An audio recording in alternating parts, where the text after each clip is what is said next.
Good afternoon, everybody. Welcome to the San Francisco Board of Supervisors Land Use and Transportation Committee meeting for Monday, June 12, 2017. My name is Mark Farrell. I will be chairing this committee. We will be joined momentarily by Supervisor Aaron Peskin. And we're also joined by Supervisor Katie Tang. I want to thank the clerk of the board, Erica Major, as well as Phil Jackson and Samuel Williams from SFGTV for covering this meeting. Madam Clerk, do we have any announcements? Yes, please make sure to silence all cell phones and electronic devices. Completed speaker cards and any copies of any documents to be included as part of the file should be submitted to the clerk. Items acted upon today will appear on the June 20th Board of Supervisors agenda unless otherwise stated.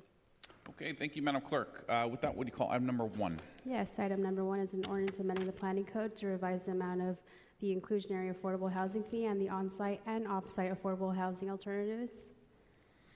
Okay, thank you, Madam Clerk. We're going to look at that item real quick. We're going to be continuing that item. I want to confirm about the date certain.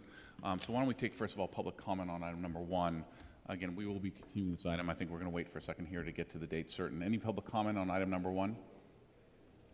Okay, public comment is closed. So, colleagues, we will take that item shortly. Madam Clerk, would you call item number 2, please? Item number 2 is a resolution approving and authorizing an agreement for the conveyance of a parcel of real estate located at 2020 Bryant Street, consisting of approximately 19,000 square feet of land within the assessor's parcel block number 4022 in San Francisco County. Okay, thanks, Madam Clerk. I believe we have the Mayor's Office of Housing and Community Development speak on this item.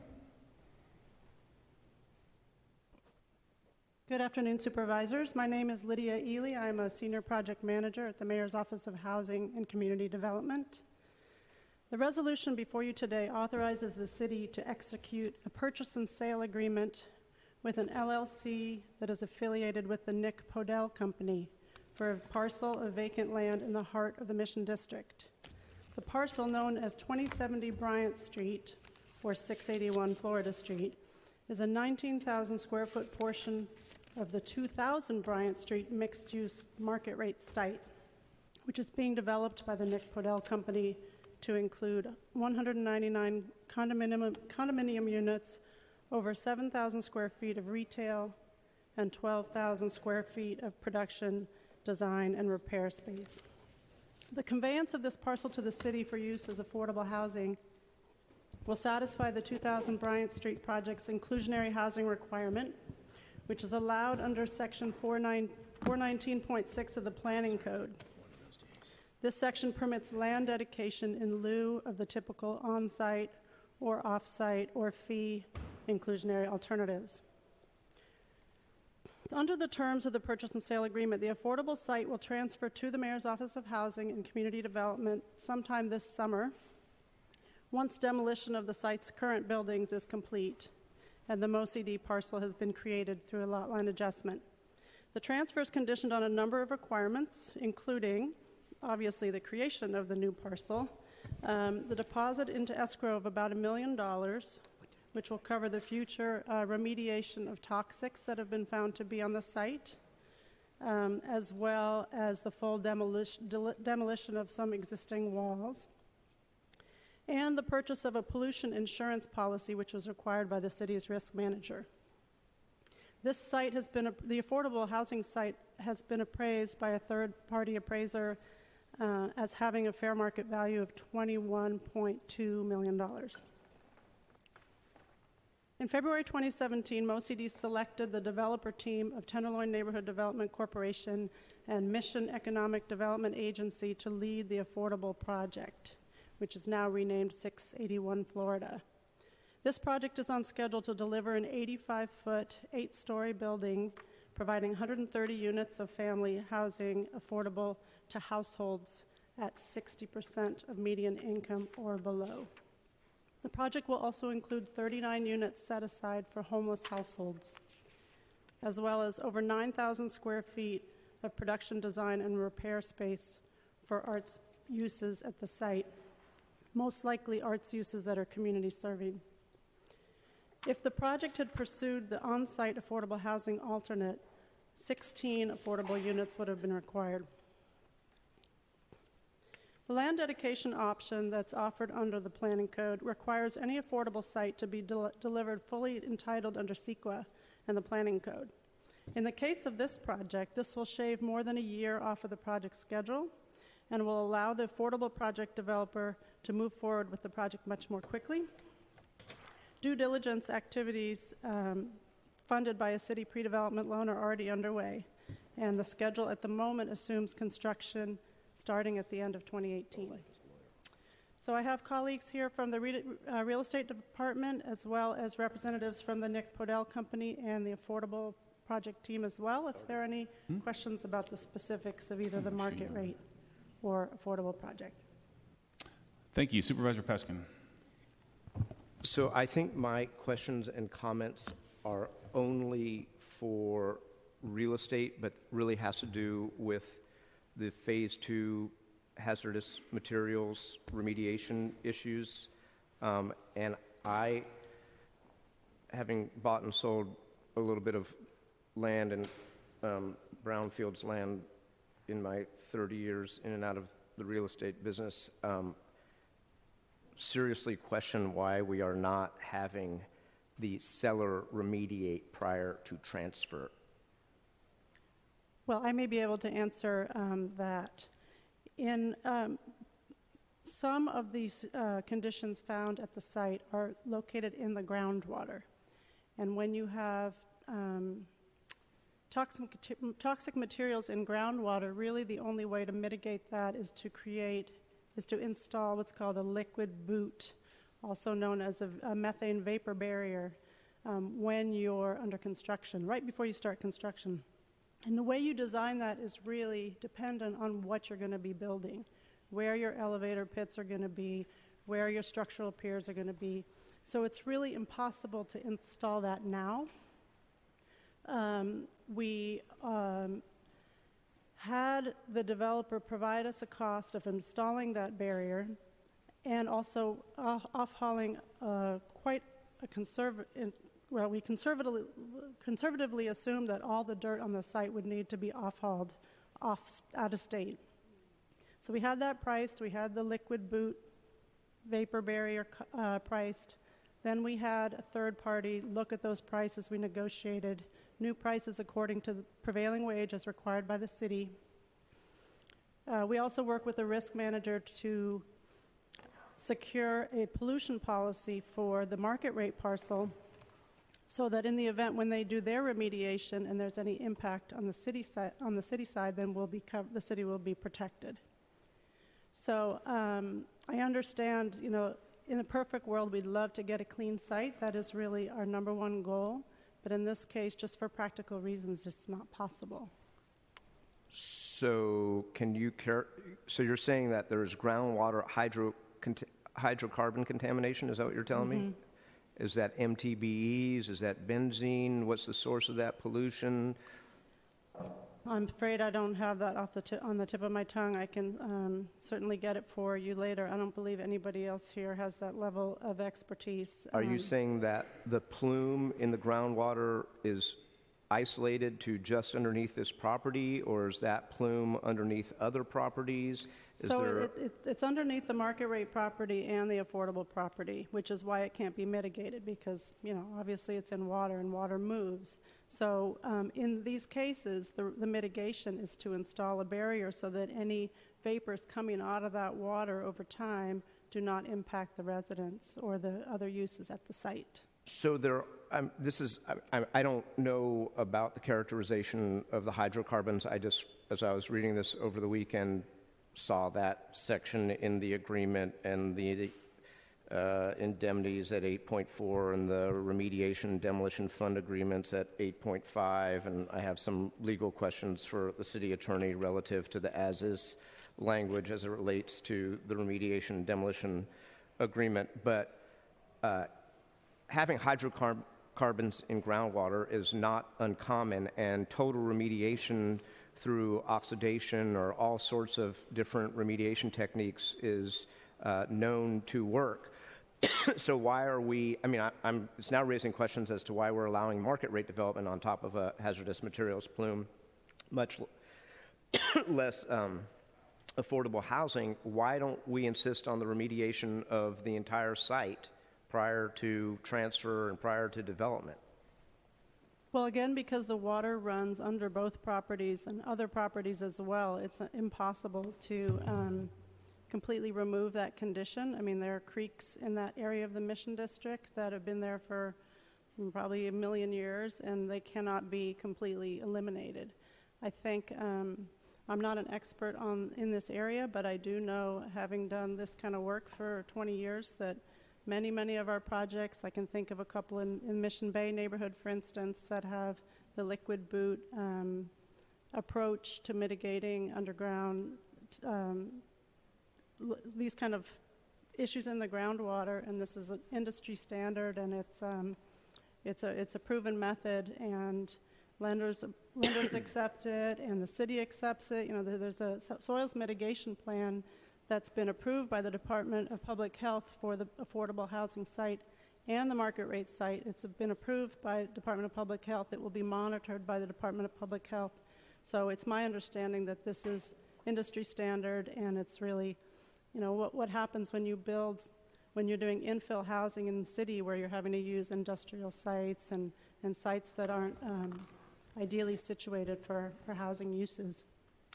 And can you explain why the demolition's not complete and they're depositing money in escrow for completion of the demolition? That seems like a kind of easy one that the seller should do prior to transfer. I originally agreed with you, but on further study, because there's quite a dramatic grade change from the Florida Street elevation to the Bryant Street elevation, if all the existing walls were to come down, there would be a risk of cave-in at the site, especially at the Bryant Street side. So the project team from the affordable site that MoCD selected earlier this year, and a general contractor that they identified and a structural engineer convened and agreed that it's really better to keep some portions of the wall in place now to serve as retaining walls. We did make sure that the purchase and sale agreement reflects full responsibility by the market rate developer for any deficiencies. For example, if they demo the existing site, which they're going to start doing later this month, and it proves to not be adequate to keep those walls, existing walls in as retaining walls, then they will have to take measures to secure the site. After the transfer?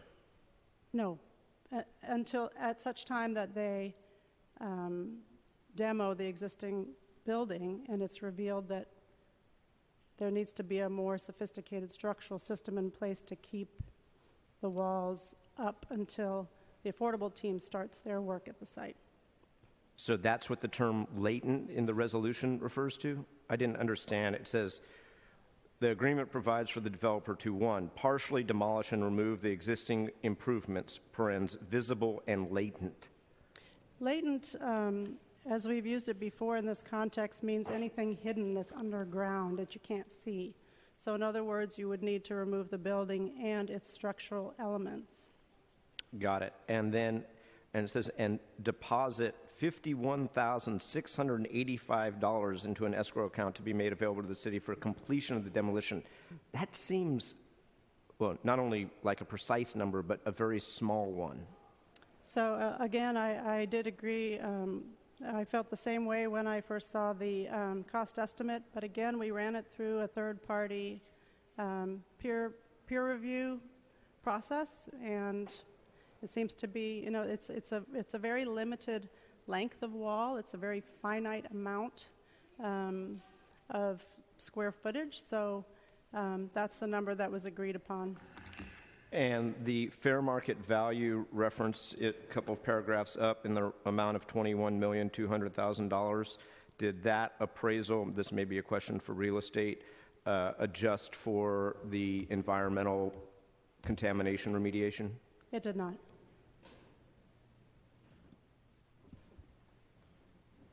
I have to think about that.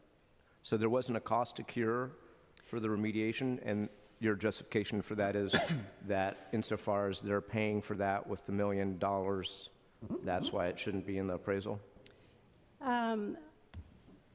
Because they're paying for it, it will eliminate the risks and the cost exposure that the new owner will have. And what if the $955,267 is not enough to transport, dispose, and install the vapor barrier membrane? What do you do then? Well, as I mentioned earlier, the numbers that we used, kind of the way that we calculated the amount of off-haul was very conservative and assumed that all of the soil would need to be off-hauled. If you read the small print in the environmental report, there's no reason to believe that is going to be the case, but that was our starting assumption. We also added a 15% contingency to that number in the event that costs for some reason spike between now and when this work happens. And again, we had a third-party reviewer look at the numbers, and we negotiated very intently with the developer to arrive on that number. So I feel like we can stand behind that number with confidence. If it doesn't, but to answer your question directly, if it does not, if it's not adequate, then the city, as part of the project costs, will likely end up paying any additional costs. The city would pay additional costs. Yes. Okay, I have a question for Deputy City Attorney Givner, who I guess is standing in for Deputy City Attorney Nagayama, who affixed his signature to this agreement as to form. It's actually here. Oh, perfect. Excellent. It's my lucky day. Good afternoon, committee. Mr. Nagayama, can you explain to me how the as-is purchase section at 8.3, I read it, I'm not an attorney, so I'm, proceeding dangerously, but I'm worried that the as-is section versus the remediation section and the indemnity, which does say that the representations relative to hazmat will survive the close of escrow, but I'm just worried that the as-is section could be construed by a court if we got into litigation over the hazardous materials remediation as truncating our ability to go after any continuing liability that a previous party in the chain of title has. What are your thoughts about that? Well, the reps and warranties of the seller are made in section 8.1, and so we negotiated the representations and warranties of the seller. So in 8.3, we negotiated an as-is clause that was subject to section 8.1. So the city is taking the property as is, as we know it, but subject to the seller's representations that there are some environmental conditions with the property that the seller has acknowledged and is pledging money to clean that up. And so we felt comfortable that, in terms of reviewing what the city is taking, as a property in its current condition, as long as the seller has represented and warranted that these are the conditions that we know about and we've all talked about, then we were comfortable taking the property, as is, contingent upon the seller's representations. I don't think my attorney would let me do that, but okay. Any further comments or questions? Okay, we will move on to public comment from item number 2. Anybody wish to comment on this item? Seeing none, public comment is now closed. Supervisor Prescott. Supervisor Tang. I'll make a motion to send forth item 2 to the full board with positive recommendation. We did. We just did public comment. Oh, I'm sorry. No, we did public comment. Although I appreciate it, I often miss that. Thank you. I won't object, and I will just sit around and make sure that that thing does not cost more than $955,000. And if it does, it's the last time I'll ever vote for a deal where the seller doesn't do the remediation before transfer. Okay, with that comment, we will take that motion without objection. Madam Clerk, would you call item number 3, please? Yes, item number 3 is a resolution authorizing and approving the acceptance of Shoreview Park Good line located question. at 1 Lillian Court from the Office of Community Investment and Infrastructure to the City and County of San Francisco on behalf of its Recreation and Park Department at no cost. Okay, thank you, Madam Clerk. Colleagues, this item was sponsored by Supervisor Cohen, who has joined us in committee. So, Supervisor Cohen, I will turn it over to you. Thank you very much, colleagues. Thanks for hearing this item today. This is a big moment for our city and for the southeastern neighborhoods in San Francisco. The legislation that we're going to be considering today is authorizes the city to accept Shoreview Park from the Office of Community Investment and Infrastructure, also known as OCII. Just a bit of background. The San Francisco Redevelopment Agency constructed Shoreview Park in 1979 as one of the many, many parks built to serve the public housing residents on the Hill. But for nearly 2 decades, Shoreview Park has not been fully functioning and acceptable, and it's been unacceptable and unsafe conditions for the residents. So in the early 2000s, a playground safety inspection deemed the children's play area to be unsafe, and it's been fenced off ever since. This transfer that we're here to discuss today in land use would allow us to begin the capital improvements, the much-needed capital improvements to this particular park. Now, upon the transfer of the property, OCII will transfer $1.9 million through MOHCD to Rec and Park to be used for capital improvements. The acquisition of Shoreview Park is the result of many years of advocacy and resiliency, frankly, of the community. Shoreview will help transform the lives of families and children in the Bayview community, and so I'm super excited and proud that we are finally here today. I want to acknowledge many folks that have been involved in this process, including the Shoreview Tenants Association, Ms. Janice Powell specifically. I want to recognize Parks 94124, Marie Munson from OCII, Janice Perez from Rec and Park, Josh Keene from the Department of Real Estate. There is no formal presentation for you all today, but staff is here to answer any questions. I also saw Fred in the audience too. Fred was also very instrumental. It was one of the first projects that we worked on together in my first term. So today is a culmination of a lot of hard work from many people. So with that, Mr. Chair, I'll turn the committee back over to you. Again, there's no formal presentation, but staff is here to answer questions if you like. So, Okay. May I suggest maybe we just go into public comment? That'd be a great idea, Supervisor Cohen, unless Supervisor Peskin's on the mic. I think it's a great project. The only thing that I would have loved to see in the packet, and I think the public would have benefited from as well, is just a map so we can actually see it in some kind of context, and maybe staff has that and can put it up and really help us understand that this is part of a pretty incredible, ambitious plan, and maybe we can see how exactly it fits in with a visual.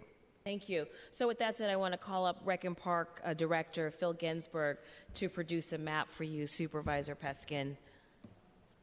SFGov TV, can we get the overhead, please? I actually know where it is. I just was really saying that more for the benefit people of at the home. public. I understand. That's okay. Phil, if you could Sure. maneuver it and Good walk us afternoon, through. supervisors. It's an honor to be here today with my team and with OCII. I think this gives some small. It's not the clearest map in the world, but here you see Shoreview, and this is located right in an amazing network of open space where we have Adam Rogers and Hilltop, all within a 10 or 15 minute walk of each other. And Shoreview is actually up the hill from the India Basin neighborhood as well, where we're also working on developing that project. So between Shoreview and Hilltop, which was recently renovated by Rec and Park and the Trust for Public Land, and the coming work on India Basin, it's a pretty special network of green space in the area. All right, thank you very much for the pictorial indication of the area that we're talking about. Mr. Chair, with your permission, I'd like to call a few people up for public comment. Absolutely. First of all, we'll open public comment, and then Supervisor Cohen, you want to call these individuals? Yes, I do. Okay. I have got two speaker cards in front of me. First, I have Janice Powell, followed by Belinda Rollins. And if there's anyone else that'd like to speak on this item, please come on up. Please come up to the podium. You have 2 minutes to speak, ladies. That's fine. Hi, my name is Janice Powell. I'm the Tenant Association President of Shoreview. The park, I've been there 42 years, and that particular park, we've had a lot of different activities. We had 3 Juneteens there since before the park wasn't in no more use. We had birthday parties, picnics. We even had Mayor Brown. One of his celebrations when he first got into office, we cut the ribbon with him up at our park. And we're just we're excited that our park is going to be back like it was for our kids, because our kids have nowhere to play and nothing to do. And this is very important for us to have our park. And we just want to thank Malia Cohen for working with us these years when she came in, for helping us to get the park back together. Perfect. Thank you, Ms. Powell. Thank you for your advocacy and helping me keep myself and the city accountable. Next speaker is Belinda Rollins. Malia Cohen, I remember in 2013 when you came up to meet the Tenants Association, we was at some point we had met so many people to try to come and help us, and we had no confidence in that. Yes, I remember. And you proved us wrong. And I really wanted to thank you, to let you know we appreciate everything, and you stood behind everything that you believed and that the community believed in. And I want to also let you know it's a little bit of a mess right now, but I know it's in the making. But thank you. Thank you very much for your advocacy too, Belinda. My only regret is that it's just taken so long. Fred? First, I want to thank you, Supervisor. When we first started knocking on doors with these tenants, it was the biggest concern. There were concerns in their building, of course, with repairs, but their bigger concern was they really wanted some place for their children to play, and they used to have this amazing community space. So thanks for prioritizing making this happening, because I think it's really important for folks' lives and quality of life, having some place nearby where you can have community events and you can have your children play safely. And so thank you very much for your advocacy. Thank you. I appreciate the kind words, but it was a team effort. You should definitely know I didn't do it by myself, and you heard me go down the long list of folks that are just as important in this process. So if there's no further member of the public that'd like to speak on this item, Mr. Clerk, we can close, Mr. Chair, we can close public comment on this item. Thank you, Supervisor Cohen. Public comment is now closed. I'll turn it back to you.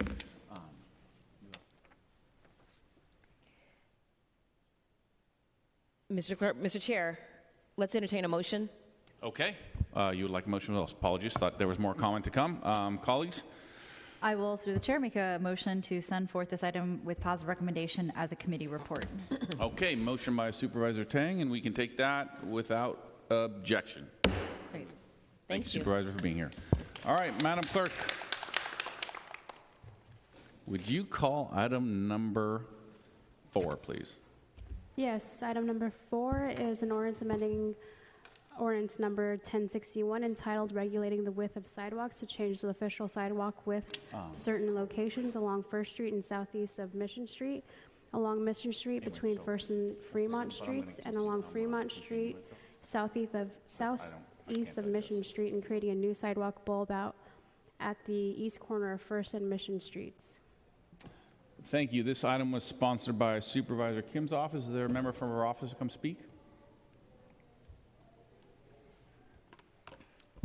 Good afternoon, Supervisors. My name is Barbara. I'm here on behalf of Supervisor Kim. Today we're introducing an ordinance based on Public Works Order number 185948, dated May 9th, recommending that the Board of Supervisors approve legislation modifying official sidewalk along 3 street frontages associated with Block 3720, lots 009 and 010. This is the southeast side Mission, northeast side of First Street, and southwest side of Fremont Street. The legislation has also been found to be in accord with the general plan per Planning Department letter dated October 31st, 2016. We are eager to complete the sidewalk legislation so that we can see the conclusion of construction that has impacted traffic greatly in this area and is also going to energize the area by the opening a new building which will provide much needed office space. The property actually submitted their street improvement permit back in late 2013. So what does this legislation substantively do? It increases the existing sidewalk from the southwesterly side of Fremont by approximately 6 feet, from 15 to 21 feet. It does reduce the sidewalk width from 15 to 10 feet on the southeasterly side of Mission Street between First and Fremont Street. To clarify, this is actually an existing condition. And it also widens the sidewalk on the northeasterly side of First Street, which will increase portions varying from 6 feet to 17 feet. From most areas from 15 feet to 21 feet. And it also includes the provision of adding bulb outs, which will increase pedestrian safety in the area. Again, thank you for your time. I know that there are also representatives from Boston Property here to address any technical questions. I believe Mr. Kane is here as well. Okay, colleagues, any questions? I just have another nitpicky comment, and it's not to the Office of Supervisor Kim so much as it is to DPW, and I've said it before and I'll say it again, which is for the public, it would really be nice if the short titles actually, rather than just saying changing sidewalk widths, and I've said this to DPW a number of times, would say narrowing or widening or narrowing and widening, because when somebody is reading our agendas, they don't know what this means unless they start looking at engineers' maps with little arrows. And so it'd just be nice so that if somebody reads this and goes, oh my God, they're narrowing up my sidewalk, I'd like to come down and testify, but that's not your problem. Great. Thank you for your feedback, Supervisor. Okay, can we open this up to public comment? Anybody wish to comment on item number 4, please? Seeing none, public comment is now closed. Madam Clerk, would you call item number 5? I'm sorry, was there a motion? Oh, wow. All right, how about a motion, colleagues? I will make a motion to send forth item 4 to the full board with positive recommendation. Motion by Supervisor Tang, and we can take that without objection. Madam Clerk, would you call item number 5, please? Yes, item number 5 is an ordinance approving a fee waiver under Building Code Section 106A.4.13 for LMC and San Francisco One Holdings project at 1515 South Van Ness. Okay, thank you very much. This item was agendized as a committee report, but then we realized it needed to be heard at BIC, so it must be continued to call the chair until this hearing is completed. Before we do that, we will open this up to public comment. Anybody wish to comment on item number 5? Seeing none, public comment is now closed. Colleagues, can I entertain a motion to continue item number 5 to the call of the chair? So moved. Motion by Supervisor Peskin. We can take that without objection. Madam Clerk, would you call item number 6? Yes, item number 6 is an ordinance amending the administrative code to require landlords seeking to recover possession of a rental unit based on an owner move-in or OMI or relative move-in or RMI to provide a declaration under penalty of perjury stating that the landlord intends to occupy the unit for use as the principal place of residence of the landlord or the landlord's relative for at least 36 months. Okay, thank you. Apologies, we have a lot of items working it simultaneously today. So, colleagues, in front of us today is an ordinance that I introduced and want to thank Supervisors Sheehy, Cohen, and Bree to co-sponsor the item aimed at deterring unlawful owner move-in evictions here in San Francisco. As I mentioned last week, since introduction, I have continued to work with stakeholders, including small property owners, tenants' rights groups, the DA, and the rent board. Very much did this work in good faith, and my staff has taken the time to meet individually with these different groups I just mentioned and will continue to do so. Multiple instances, we've actually already accepted amendments from different groups. Again, want to continue to work on this legislation to make it the strongest legislation possible. And despite recent press releases and press conferences trying to argue otherwise, I look forward to continuing to work with everybody to move this item forward. Last week, we agreed to continue this item.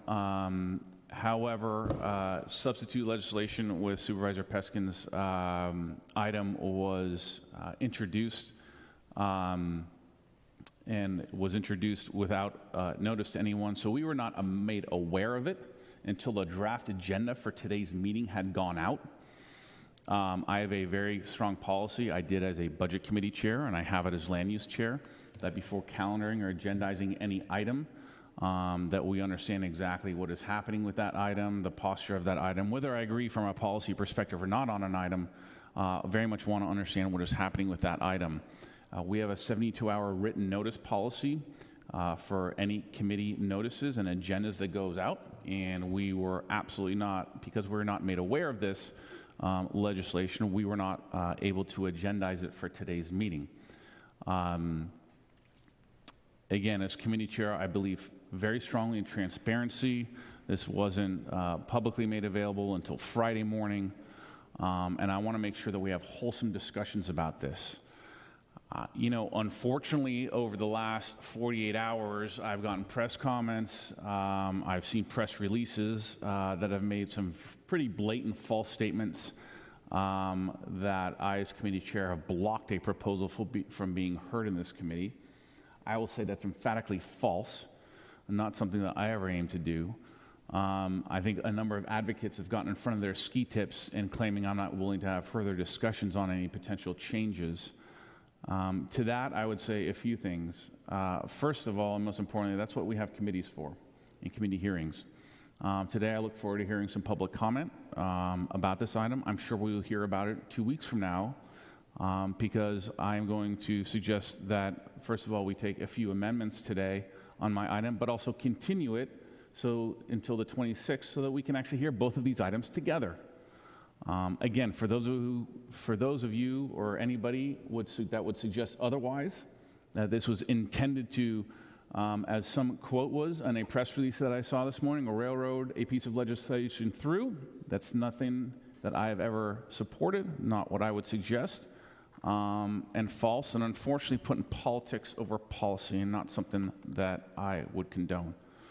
Again, I want to listen to folks' rationale. Supervisor Peskin and I, while we are barred from speaking about policies outside of this committee, I believe have a good faith intention to work over the next 2 weeks to see if we can at least have some comment and dialogue around the substantive differences between our pieces of legislation. There's likely still to be disagreement, and that is fine. But to argue and to criticize and to claim process, to me, is beyond unwarranted in this situation. And again, is putting politics over policy, and I think very unfortunate when it comes to doing policy work that's very important, especially policy work about preventing future OMI evictions that are fraudulent here in San Francisco. So, colleagues, actually, Supervisor Peskin, you're on the mic. Before we get to public comment, then I'll go to Supervisor Peskin. Otherwise, I will open up public comment in a second. And again, to be clear, I will be suggesting that we continue this item after making some amendments so that we can hear both items together, that we can calendar them side by side on the 26th of this month. Supervisor Peskin. Thank you, Chair Farrell. And I don't want to quibble about the procedural aspects in the intervening week, and certainly meant no ill will relative to amendments that we introduced last Tuesday that have long been discussed and contemplated, and actually some of the policy points of that substitute legislation were actually discussed in this committee last week. Having said that, I want to reiterate what I said a week ago, which is that to the extent that we are able to conform these two pieces of legislation, I look forward to doing that and having a robust policy discussion around what I think are our collective shared goals to make sure that we do not have fraudulent owner or relative move-ins in San Francisco. And I acknowledge, as I did so publicly last evening, that I think we are all trying to get to the same goal, but we're going to have some tough policy conversations, particularly in and around enforceability. But I welcome talking about both of these items in 2 weeks, and think that there is room for compromise and negotiation. And with that, would turn it back over to the chair. Thank you, Supervisor Peskin. With that, we'll open this up to public comment. Anybody wish to speak on item number 6? Please step forward.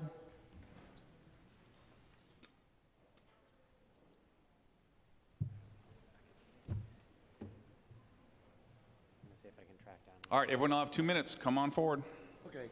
Hello, my name is Terry Haggerty, and right now I'm participating in Just Cause and the Mission SRO Collaborative.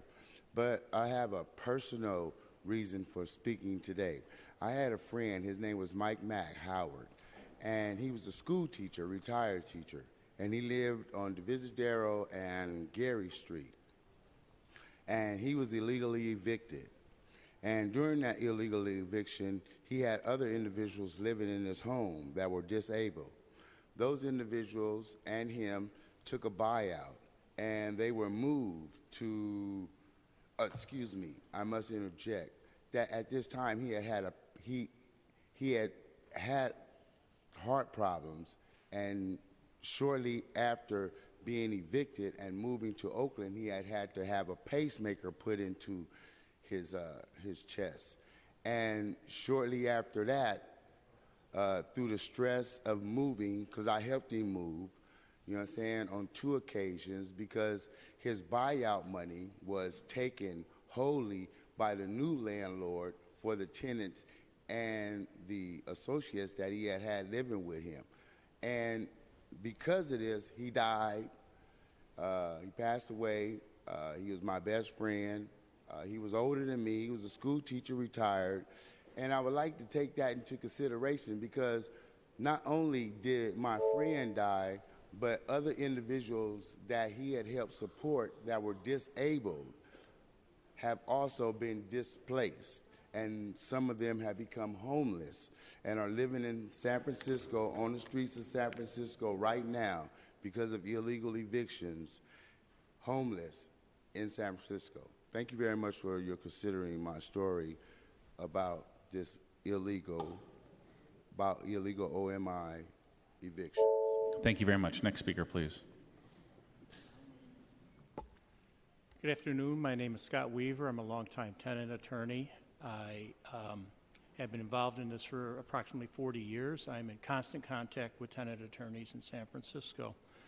And after reviewing Supervisor Farrell's legislation, which I am glad that the ball is being advanced on addressing OMI evictions, but there's a legal infirmity to it that I don't know how got past the city attorney, which is that the ordinance creates a rebuttable presumption of bad faith. There is a Supreme Court case directly on point that says ordinances cannot create presumptions. It's called Fisher v. City of Berkeley. It's a 1984 case. It's over 30 years old. It shouldn't be in there. And what that leaves is basically a nullity. So we need to substitute that failure to do what they're required to do with something that's got some teeth. And what constantly plagues us in the tenant community, and you'll hear it over and over again from just about every tenant attorney or tenant advocate, is the stick and the carrot. The stick is the OMI eviction or the threat of the OMI eviction. Tenants are very hard-pressed to defeat these types of evictions to be able to stay in their home. And somewhere down the line, depending on the stress level of the individual tenant, the landlord will offer a little bit of money. The tenant will take the money, and in exchange, there will be a waiver of the tenant's rights to sue the landlord if he doesn't move back in. Well, guess what? The tenant moves out, and the landlord doesn't move in. So there is right now no remedy, and that's why having a private right of action or a right of action for nonprofits is absolutely imperative if we're going to defeat at least most of these abuses. Thank you. Thank you very much. Next speaker, please.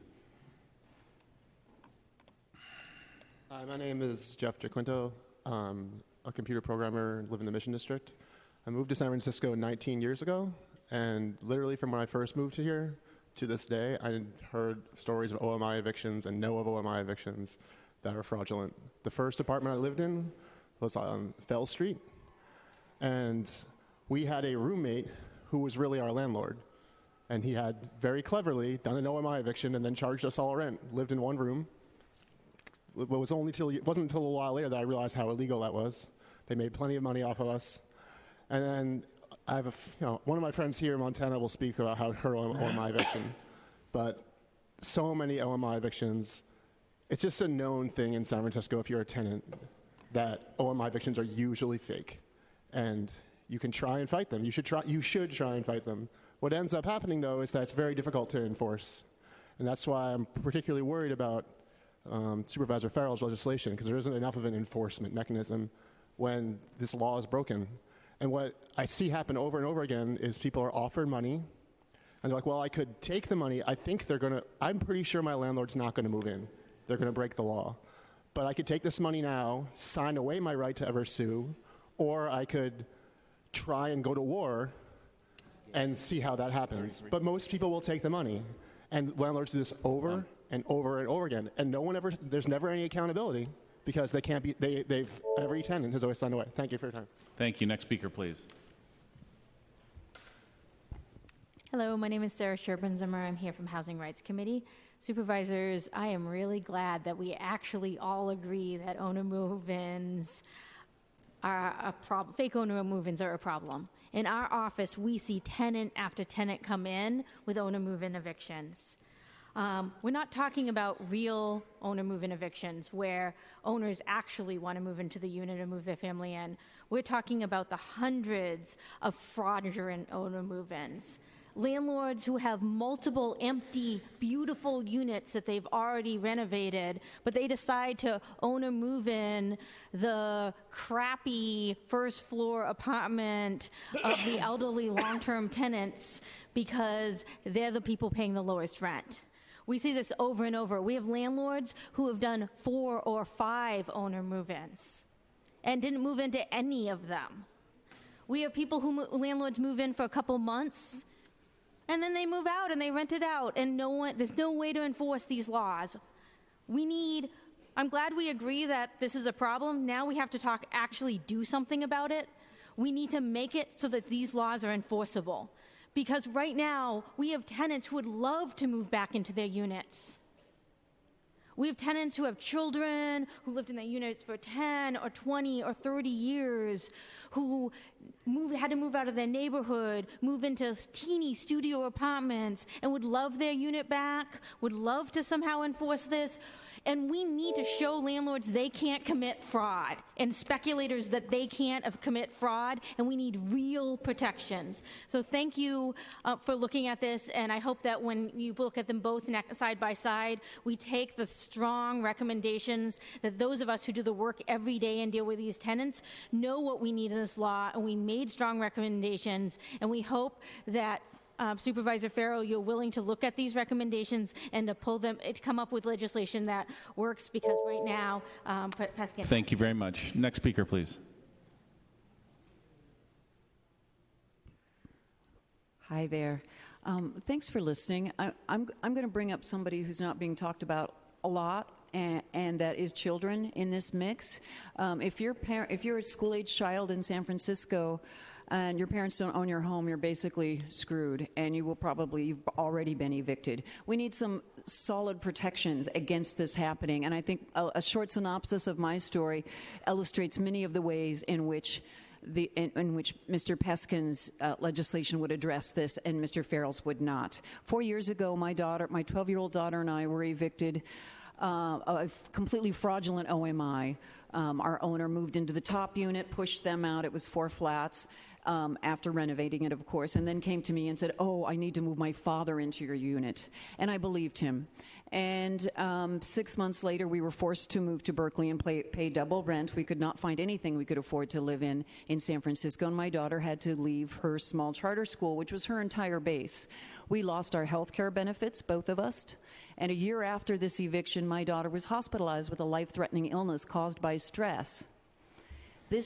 We already know in cases like Iris Canada, in so many cases where evicting people from their homes when rents are going sky high like this is creating incredible suffering, incredible mental, psychological, energetic damage to people. Most of us are already gone. So many OMIs are fraudulent. My landlord never moved his father in, and then completely sold the entire building within the 3 years that his father would have had to have lived there. Thanks for listening. Thank you. Next speaker, please. Save a child's childhood. You don't recover from things like this. Hi, Supervisors. My name is Tony Robles. I'm with Senior and Disability Action. What we're talking about here is fraud and how landlords have been able to get away with this through fraudulent OMIs. We do need the enforcement mechanism in order to de-incentivize and to get this situation under control. If you really want to protect tenants, please work with tenants and tenant advocates, folks that encounter this on a daily basis and see what the problems are with the laws as they are written. It's folks like us and folks in this chambers that are the ones that really are, and people that we represent are really see what the problems are with the laws as they're written. They're the ones that are in risk of losing their homes if the law doesn't work out the way you say it will. Thank you. Thank you. Next speaker, please. Teresa Flandrick at Senior and Disability Action. I'm here to speak about my neighbor who went through a fraudulent OMI. She is 3 years later now living in District 5 and wanted me to please state, Supervisor Breed, President Breed, I live in your district now, and I want you to support actually legislation that will have true enforcement. God knows we've gone through issues about regulating Airbnb and there not being enforcement. Can we not learn from what we've already gone through with other legislation?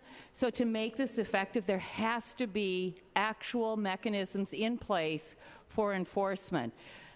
My neighbors had actually had our landlady had stated and signed a piece of paper saying that this was an eviction that was in good faith and that she was not lying, and that was not true. And there was no means to enforce that, to prove that she was indeed lying, that her sole intent was that of using it as she currently does, to periodically visit, as she still lives in Laguna Beach.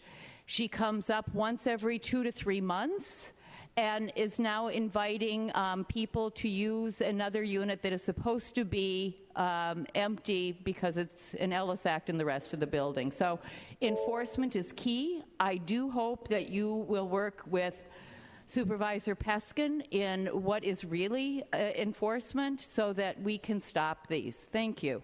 Thank you. Next speaker, please. Hey, Jen Snyder with Neighbors United. So I've been doing data entry with the tenants union, and I can tell you, it seems like every landlord these days has some long lost aunt that's moving in, and it's really sad because any fraudulent OMI that happens, even one, often means that you're displacing somebody permanently from San Francisco because rents are so outrageous. So yeah, the number one thing is that landlords are super accountable. There's no way that they can kind of sneak through a loophole there. Otherwise, it's kind of just like a smoke screen. The other thing is just a suggestion, working with the tenants union, they really have their ear to the ground. They work with people from all over the city. They hear stories every day. They're all over everywhere. And they'd be an awesome person or group of folks to partner with on legislation like this. Idea thrown out there? Thanks. Thank you. Next speaker, please. Hello, my name is David Wu. I'm with Neighbors United, and I was born and raised in San Francisco, and I still live in the city. And I'm here to just say that I do not support Supervisor Farrell's legislation. Any eviction legislation that is created must be created with tenants and tenant advocates and organizations who are the ones that are dealing with these crises every single day and know exactly what the problems are. Without these groups being involved in creating anti-eviction legislation, we'll just end up with more loopholes and continued evictions. Supervisor Peskin and Kim's legislation is much stronger and has worked with tenant advocates to help piece together that legislation. So again, I do not support Supervisor Farrell's legislation as proposed, and we need stronger real protections to protect tenants. Thank you. Thank you. Next speaker. Buenas tardes, supervisores. Mi nombre es Bersat Verdugo Good afternoon, supervisors. My name is Bersat Verdugo. y soy miembro de Miss Rock, donde mi trabajo es proteger a inquilinos y por eso estoy aquí el día de hoy. And I'm a member of MS Rock, where my duty is to protect tenants, and that's what I'm here today for. Y exijo que los supervisores encuentren soluciones reales a estos desalojos fraudulentos de mudanza de dueños. And I demand that you, as supervisors, find real solutions to these fraudulent OMI evictions. Excuse me?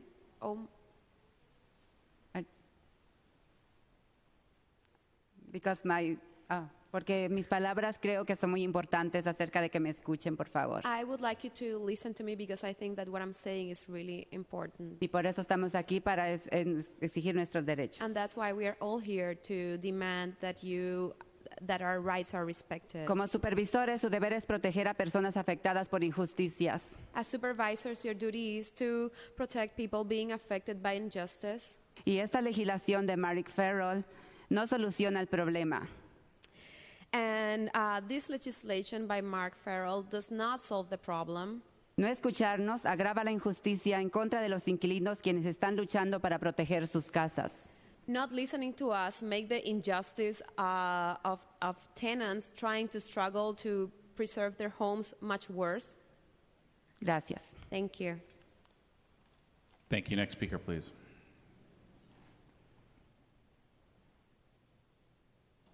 Buenas tardes, supervisores. Mi nombre es José Morales. Soy un miembro más de Causa Justa. Good afternoon, supervisors. My name is José Morales. I'm another member of Causa Justa.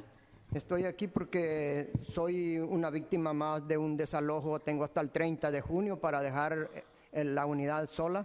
I'm here because I'm a victim of an eviction. I have until June 30th to leave my unit vacant.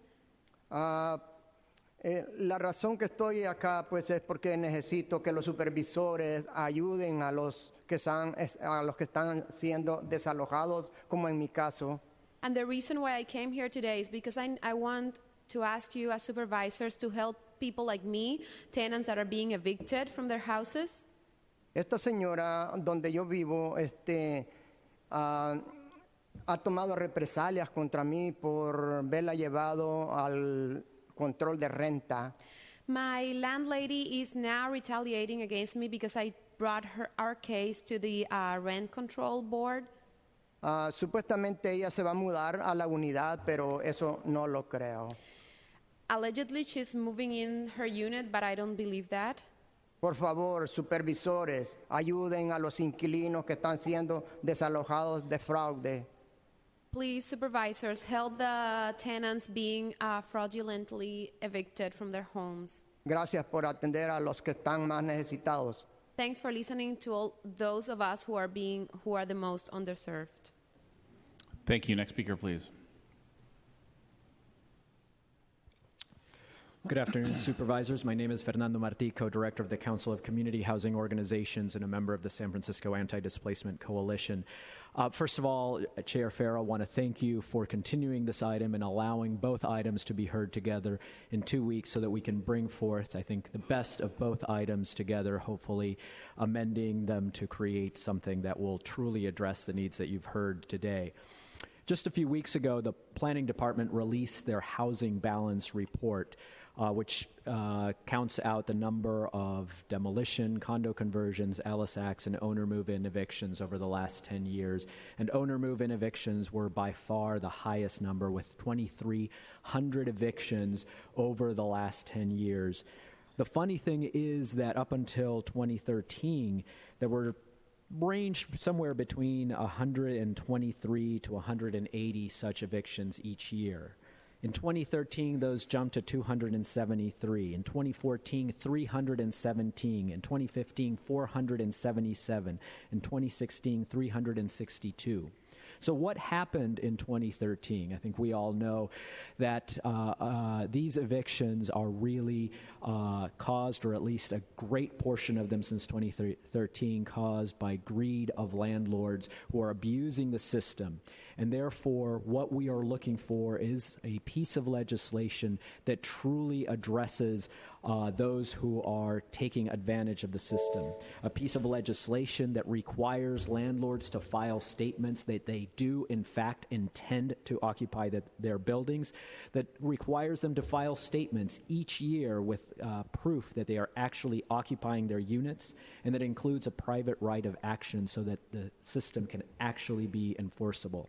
That is what we are looking for you all to work on in the next 2 weeks. Thank you very much. Thank you. Next speaker.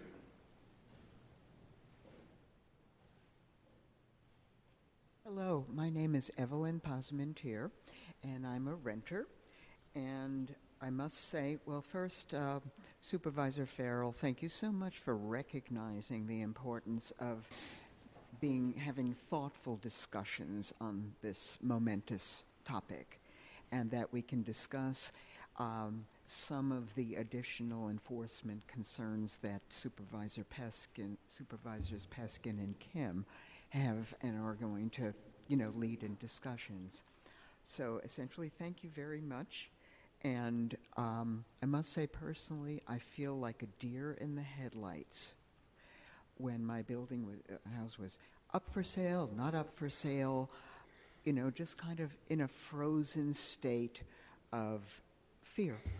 So thank you very much for listening to all of us and considering thoughtfully all of the possible support that we all can have.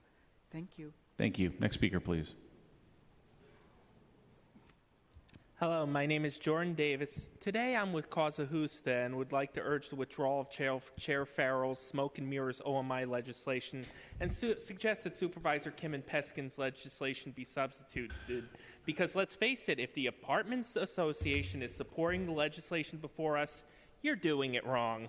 We need the tougher penalties and nonprofit right of action the Kim Peskin plan has.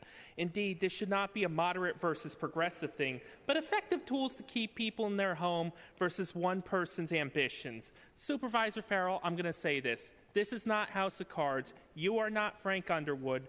Please do not throw tenants in front of the train. Please withdraw this and listen to the tenants going forward. Thank you. Thank you very much. Next speaker. Good afternoon, supervisors. My name is Susan Marsh. At the risk of being redundant, we all know that there's an epidemic of fraudulent owner move-ins aimed at the most vulnerable tenants with the lowest rents. These are the people who are most likely to accept buyouts, and under current legislation and under any legislation without effective enforcement to have no remedy.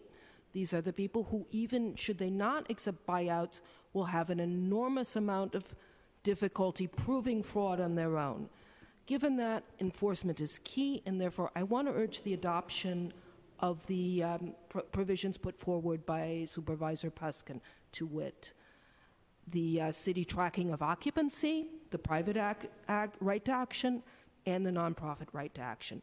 Enforcement is key. Enforcement is the only thing that can protect tenants who are up against adversaries with far more resources and who are in enormous stress because their homes are being threatened, and for no good reason. Because, again, these things are fraud. These evictions, as we know, we're talking about fraudulent evictions. We're talking about sheer greed, nothing else. Again, I would ask that you adopt the Peskin provisions. Thank you for your time.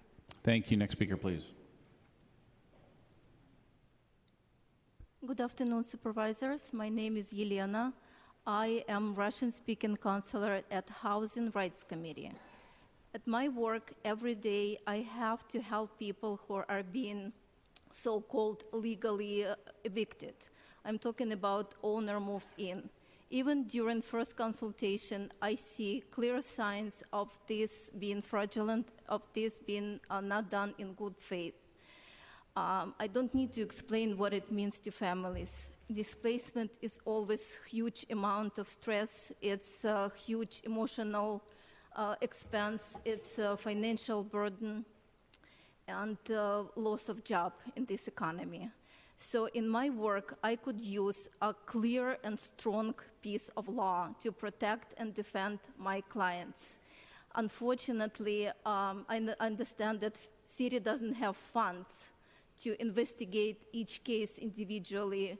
City doesn't have ability to follow through and punish fraudulent landlords. I believe that legislation proposed by Paskin Kim is much more effective in this manner, and I would like to request a fair hearing in open public hearing like this. Thank you. Thank you. Next speaker. Supervisors, my name is Susan Prentice. I'm a volunteer at the Tenants Union, and thank you for supporting the Paskin Kim legislation. I experienced an owner move in eviction in, I think it was 2004. The way it is now, the tenants do all the work. You have to find out what the landlords own, go and talk to them, see if they've pushed anyone else out. We heard that there was an illegal eviction in the building that we were kicked out of, but we could never prove it. We put it off for a year, and then, you're supposed to go and watch the building. Who has time for this? We would like you to strengthen the law and back the Paskin Kim legislation. Thank you. Thank you. Next speaker, please. Good afternoon. My name is Kathy Lipscomb, and I work with Noe Valley Tenants as well as Senior and Disability Action. It was really upsetting, Supervisor Farrell, I'm sure you've heard this too many times now, that you were ready to bypass the Paskin Kim tenant reforms and to push through the board a measure that we see had no real strength. But we are relieved that you now want to work with us to put together the strongest possible updated proposal. I'm sure that's your intention, sir. It's very meaningful that there would be, one reform would be a declaration of intent to the rent board with a copy to the targeted tenant from the rent board about the owner move-in eviction. Reforms such as annual documentation for 3 years of the landlord's statement of occupancy is a very strong addition. Legislation with teeth would include 2 forms of documentation in which the unit on file is in fact the landlord's place of residency. Right to sue by a nonprofit is very reasonable and appropriate. Tenants in San Francisco are under great pressure. The 2 to 4 unit buildings were exempted from the condo conversion law for the most part when condo reform was passed in 2014. Additionally, tech giants such as Apple, Google, and Facebook are building new campuses, huge campuses in the South Bay without substantial increases in housing. Bad news for us. So please, Soups, on both sides of this issue, let's come together and have an OMI measure worthy of tenants and San Francisco ethics. Thank you. Thank you. Next speaker, please. Good afternoon. I'm Anastasia Yovanopoulos. I live in Noe Valley and work alongside Kathy Liscombe. It was remarkable to hear Supervisor Farrell read a slew of reforms to protect tenants from fraudulent OMIs into the record at the full board meeting a while back. I thought, finally, at last, I'm very disappointed with the measure before you. It's weak, inadequate, and misguided in intent and reflects shamefully on its makers.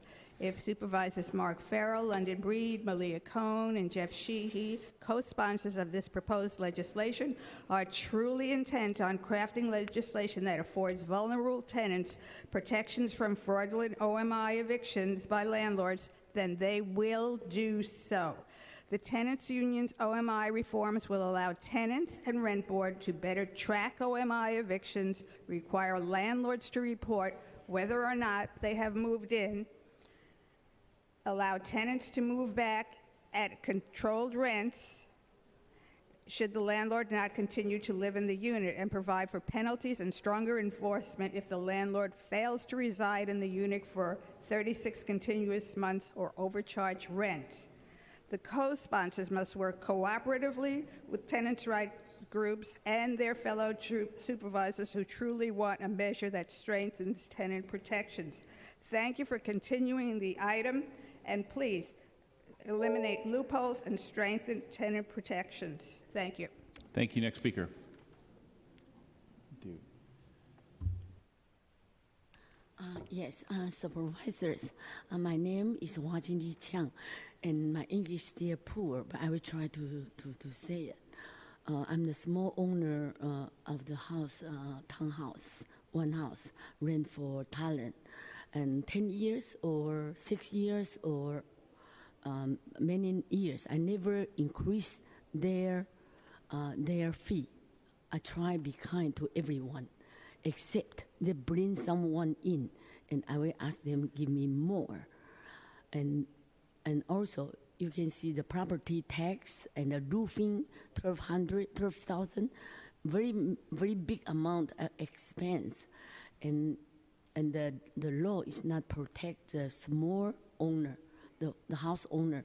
That is was I'm very worried. I'm 74 years old. I have a bookstore, and I work 7 days, and I have to take care of 2 grandchildren, and many expense, property tax or repair roofing, and the painting, and the many expense for my talent, and I don't know how to handle for them. So I hope the supervisors, you try to think for us, very small house owner. Thank you very much. Thank you. Sorry, my English poor. Thank you. Next speaker, please.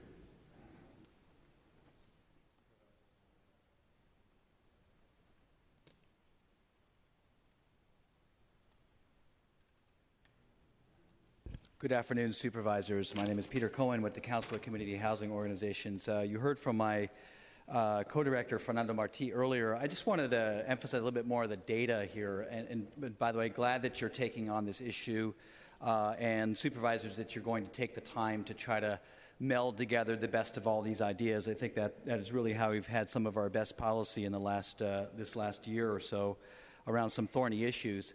But the challenge with OMI evictions, as well as evictions and loss of rent-controlled housing in general, is that it is such a volume that it almost meets the level of affordable housing production we've been able to realize. And that makes it almost feel like we're spinning in place.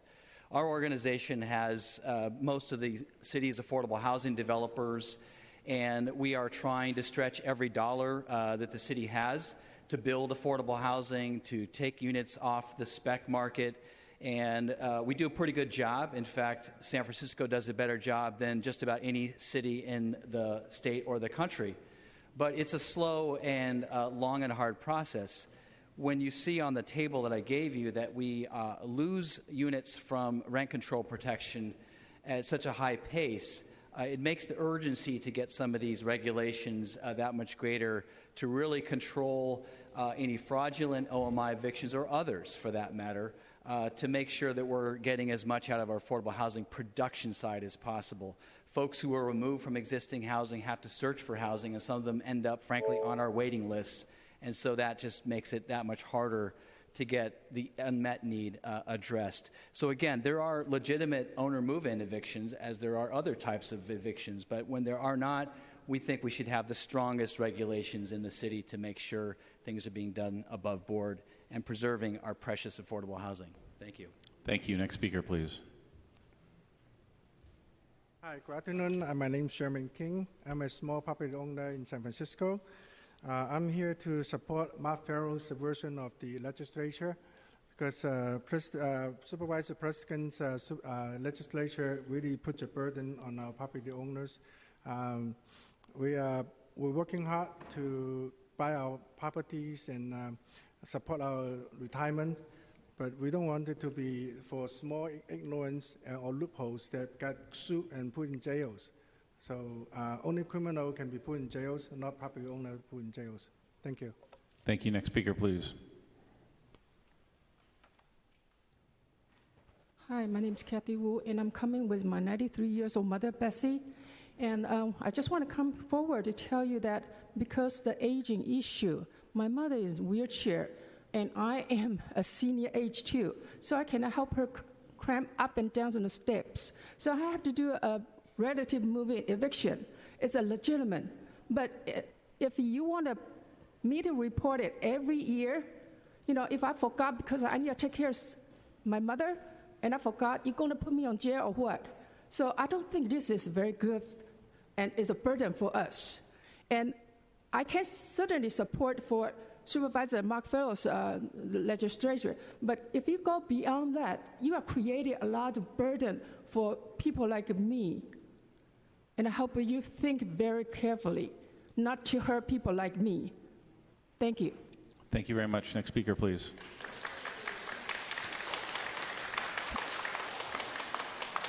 So everyone, we have a rule in these chambers. If we could refrain from clapping, we can use our happy fingers and indicate support. Please, keep going.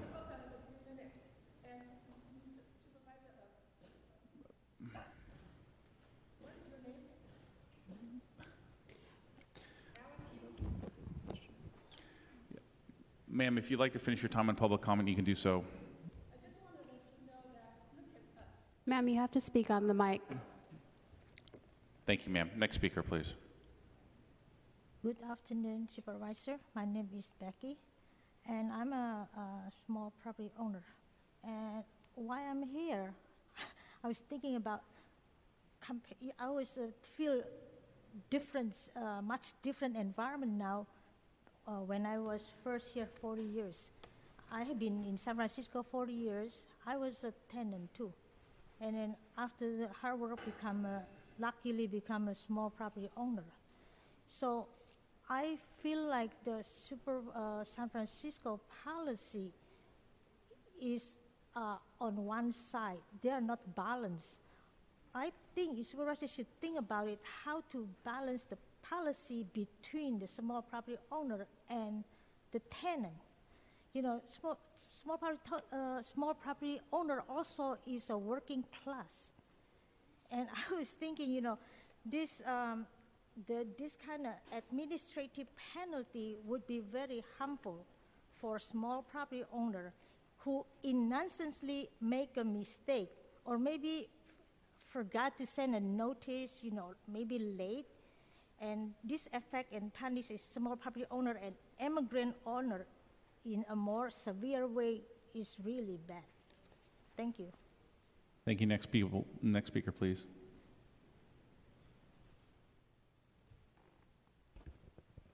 Good afternoon, Supervisor. My name is Tommy Tang. For the return for McFarrell, Supervisors, okay.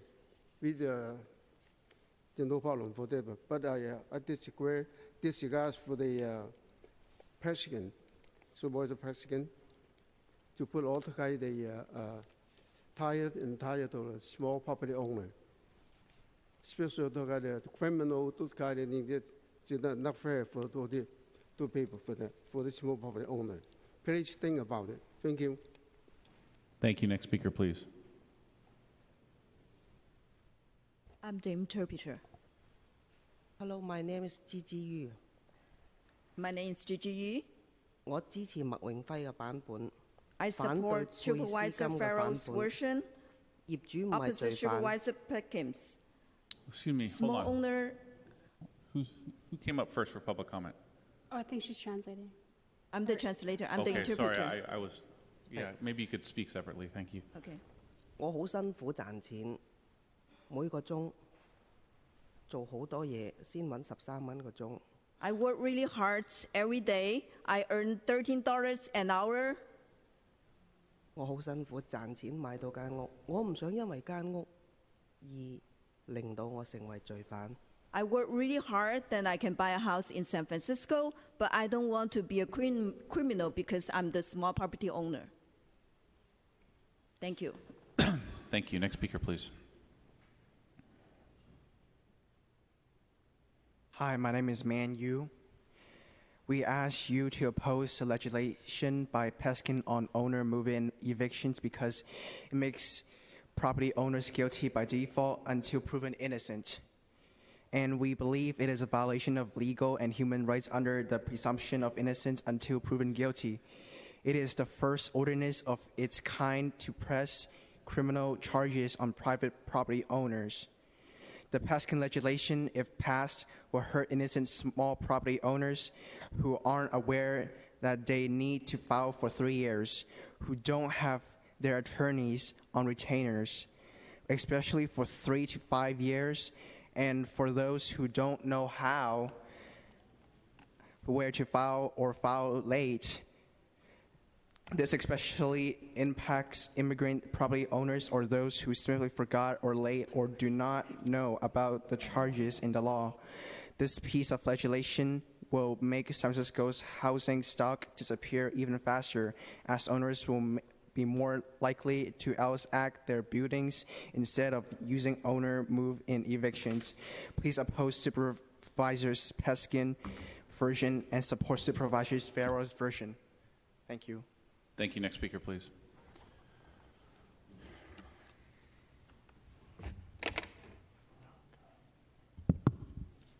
我個名叫梁麗芳， My name is Yang Wei Fong.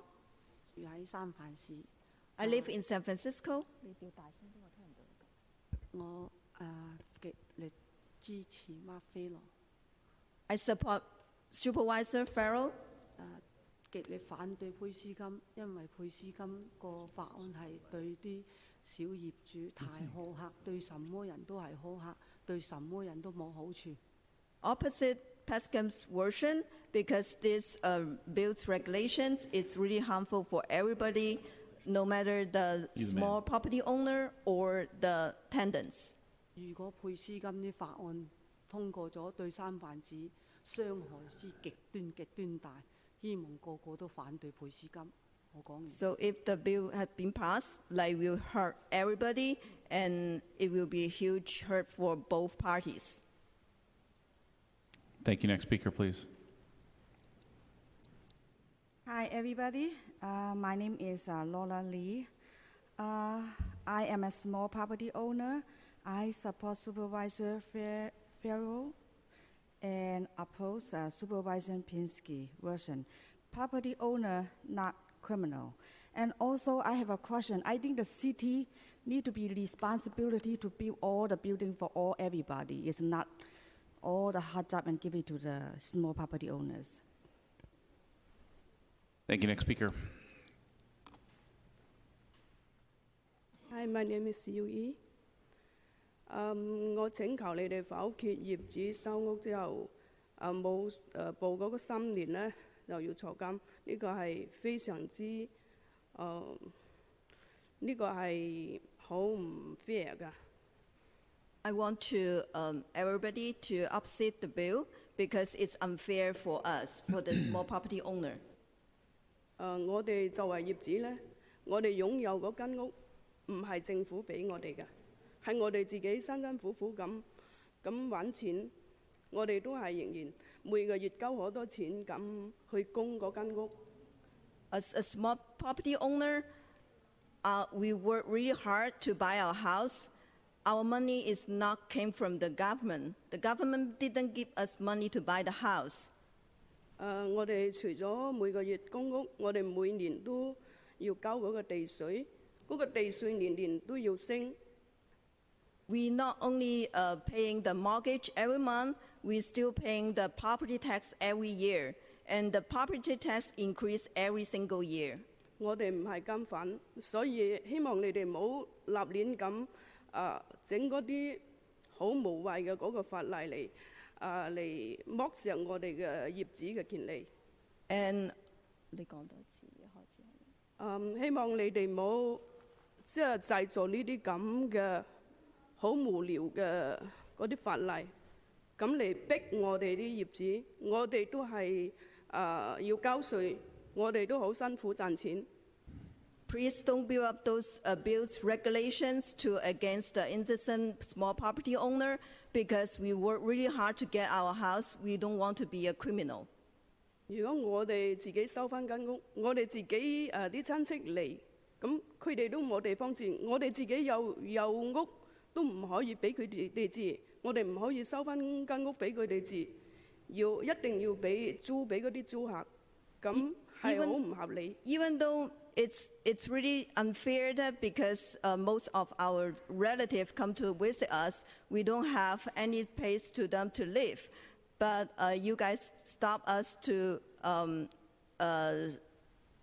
你講緊係唔俾人住係咪？即係我自己嗰啲人唔可以住，一定要即係我唔可以收屋，咪即係俾啲租客住咯。Yeah, we cannot take back our house to let our relative live there. So it's really unfair for us, for the small property owner. 希望你哋諗下，我哋調翻轉頭諗下我哋業主，唔好淨係諗嗰啲租客。而家好多嗰啲租吧好犀利㗎，佢哋乜都係佢哋話晒事。Can you put yourself into our shoes to think about the small property owners? Nowadays, the tenants always ask money from the small property owners, make our lives getting harder. 如果你自己係作為一個業主，你如果係有咁嘅租霸嘅話咧，你自己先會知。如果唔呢個人唔係你，你係唔會知㗎。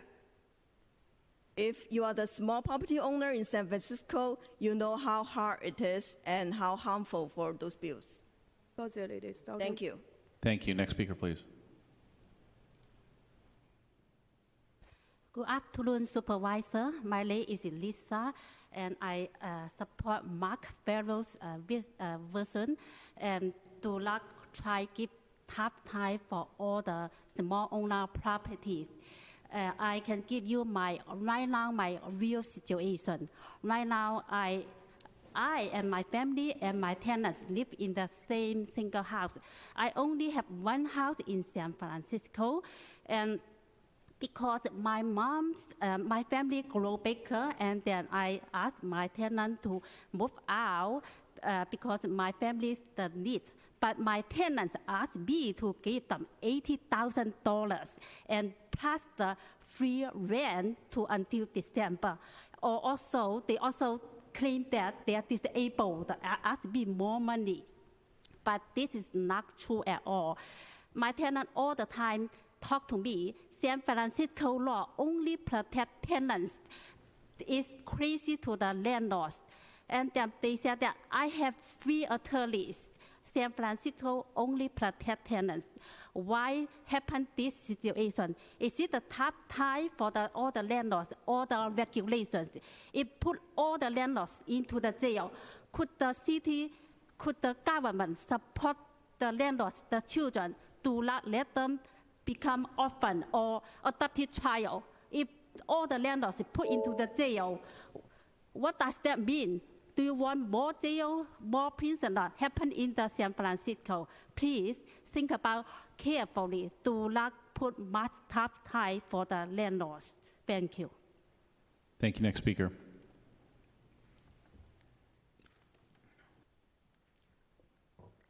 Good afternoon, supervisors. My name is Claire Mai.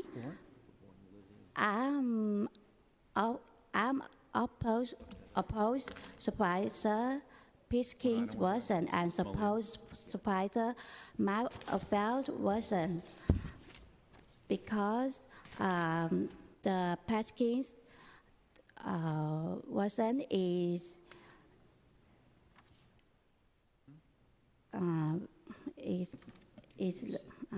on the owners moving in arbitration because it makes property owners guilty by default until proven innocent, and we believe it's a violation of legal and human rights under the presumption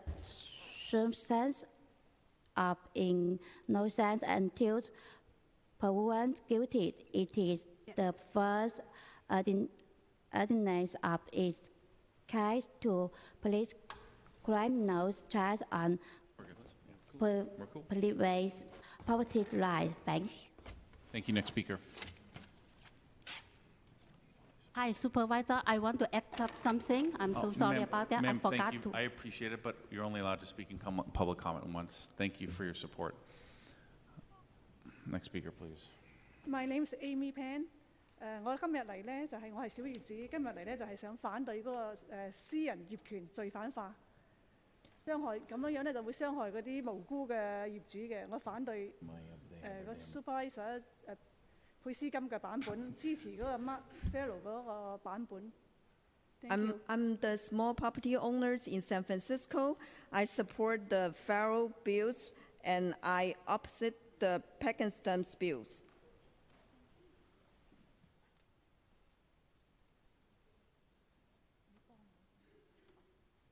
Thank you. Next speaker. Hello, good afternoon.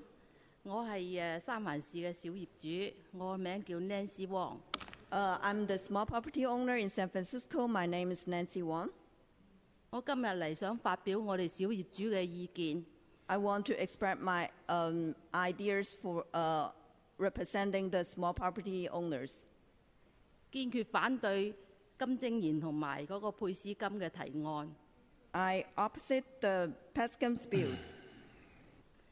佢哋嘅提案對我哋嘅小業主好唔公平。The bills is unfair for our small property owner. 我哋小業主自己嘅屋咁辛苦，要納稅，要交稅嘅。We work really hard to buy our property, and we still need to pay the mortgage and the property tax. 而家咁多嘅提案對我哋係十分之唔公平。Now there are a lot of unfair bills to the small property owner. 如果繼續咁樣嘅話咧，就只能夠令到租務市場更加緊張，嗰啲租客就更加冇地方住㗎啦。If this situation keep continue, it's going to limit the rental house, and those tenants don't have the house to live. 希望市政府嘅參事能夠聽下我哋小業主嘅心聲。Hope you guys can listen to us, the small property owners' voice. Thank you. Thank you. Thank you. Next speaker, please. Hello， 我係 Amy Alicia， 同埋我哋係小業主。咁你佩斯金咧同金正賢咧對我哋好唔公平，好唔公平。我哋政府慳到死，慳個幾個先買緊啦。I'm the small property owners in San Francisco. I think Pakenham's bill is really, really unfair for our small property owners. 乜都要小業主出錢。We need to pay everything. 租嗰啲錢係公屋嘅，唔係好淨係供緊屋嘅話，好困難。We are paying mortgage every month. We also have the hard time too. 我哋收啲咁錢好困難，好困難，好困難。真係你哋啲人咧租屋咧，一味係想霸住，使業主好難受嘅喎，咁樣話。The tenants just want to live in our place, pay really low rent. It makes our feel like really frustrated. 唔可以咁壓制嗰啲業主，嗰啲小業主咁樣咁鬼難嘅話。So it's unfair for our small property owners. So I support the Farrell bills and oppose the Pakenham bills. Yes. Okay. Thank you. Next speaker, please. Good afternoon, supervisors. My name is Kong. I'm with Jobs with Justice San Francisco, a coalition of 30 community and labor organizations in San Francisco, and we strongly support the Peskin and Kim legislation. I just got to make it clear, landlords are not the victims here. This is about the victims of fraudulent evictions, and what we need is enforcement, and that's what this legislation is about. Enforcement for the victims of fraudulent legislation, and that's what we're talking about. We're talking about the hotel workers that our member organization represents. We're talking about the teachers that teach our children. We're talking about even professors who are struggling to live in the city, and these are the people that are hard at work for our city right now and couldn't make it here to tell you about how they're the victims of fraudulent legislation. Evictions. So we are strongly support this OMI evictions is a crisis that people are being forced out of their homes.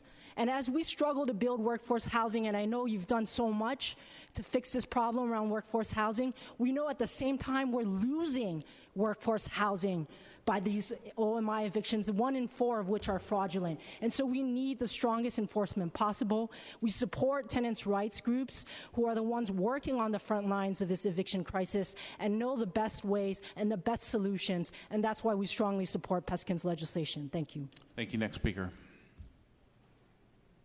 Next speaker, please. Hello， 在座各位大家好。我係三藩市小業主，我好想三藩市千千萬萬嘅小業主一樣， I'm the small property owner in San Francisco. 用辛勤嘅雙手去建立我哋嘅幸福嘅家園。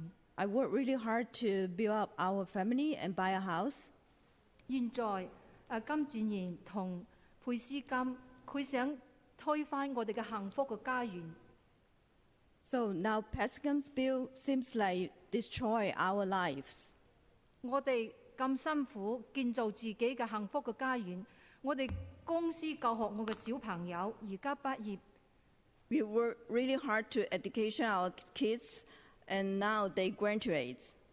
佢哋而家有需要房屋住。 They want to live in the family. 我哋係咪咁係犯罪呢？ Am I criminal to doing this? 我哋自己間屋係咪收翻嚟自己俾自己嘅仔住？咁係咪犯罪呢？ We take back the house and let our kids to live in. Is that criminal? 請你嘅市參事，大家用你聰明嘅腦去為我哋着想一下。我哋俾稅。 Please think about us. We pay the property tax. 我哋俾稅仲要犯罪咩？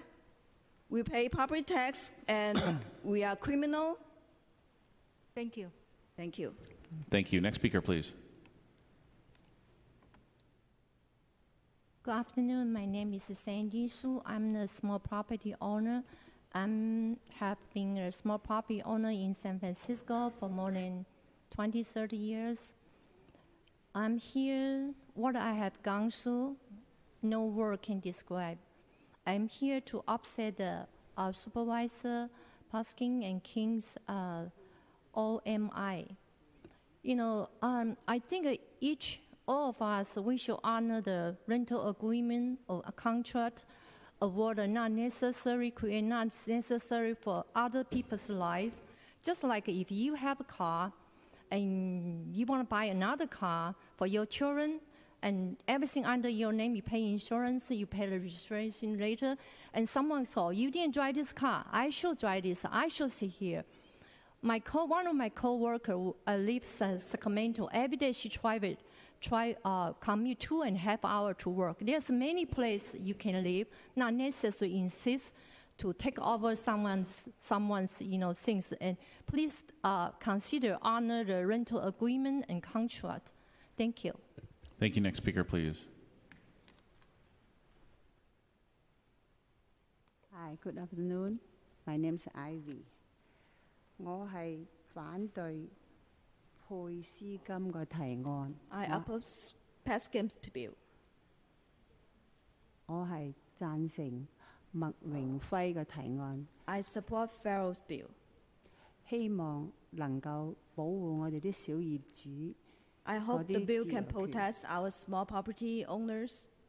嗰啲自由權，因為我哋係有俾稅，希望保護我哋啲小業主，唔好淨係保護啲租客。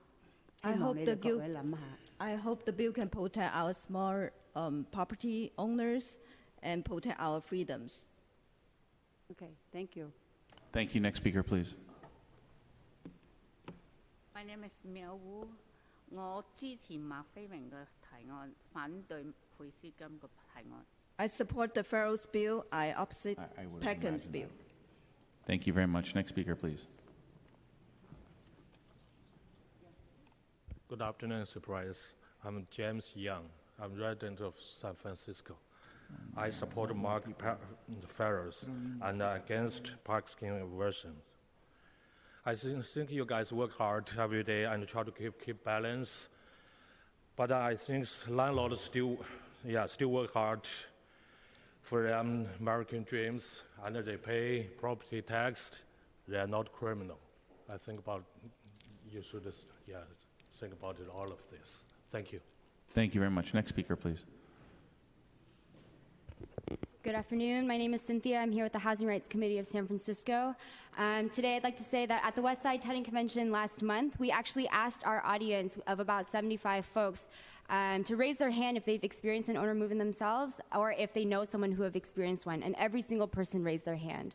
I'm glad there's consensus at the board that this is a problem that needs to be fixed. However, tenants know that their options for keeping landlords accountable after they're evicted is almost non-existent. And Supervisor Farrell, I believe that your legislation will not actually fix this problem. The intent of the law is clear. If you want to use owner move-ins as a just cause, then you have to follow the rules. But in today's speculative market, there are extreme incentives to evict tenants who are paying low rents. I want to spend a little bit of time. 今日我知道有好多業主，我想同你哋講，我明白你好辛苦儲錢，好辛苦供屋，好辛苦買間屋，好辛苦俾稅。我明白，我媽咪係一樣。其實今日咧，我哋係講緊，如果你想用業主入住做呢個逼遷咧，你要真正同埋你真正正想逼遷同埋住喺嗰個單位咧，你一定要負責任。你每一年一次俾少少資料，真係唔係好多功夫。但係咧，你諗下嗰個租客，你啱啱逼遷，咁而家佢要揾其他嘅地方住，要揾其他嘅 community 住，同埋你真係傷害佢哋嘅生活。I just explained that for landlords, having to actually submit a little bit of paperwork each year is not a lot of responsibility. And we don't have time for half-baked legislation with no teeth. Supervisor Farrell, I urge you to listen to lawyers, tenant advocates who actually do housing justice work and who are here today and listen to our solutions to this problem. Thank you. Thank you. Next speaker. 你好，我係 Good afternoon. 卓琴。 My name is Han. 我反對佩斯金， I opposite Pescam's bill 因為我間屋俾人霸佔， because somebody occupied my house. 我而家搞到我嘅全部冇屋住。乜嘢話？因為我間屋俾人霸。 And the tenant burned my house. 因為我真係好辛苦揾嗰間屋。 I worked really hard to buy my house. 我只不過一個人做嘢。 I'm only the person in the house to earn money. 我仲係要帶住2個小朋友。 And I have 2 kids. 我極力反對佩斯金。 I opposite Pescam's bill. Thank you. I support Farrell's bill. Thank you. Next speaker, please.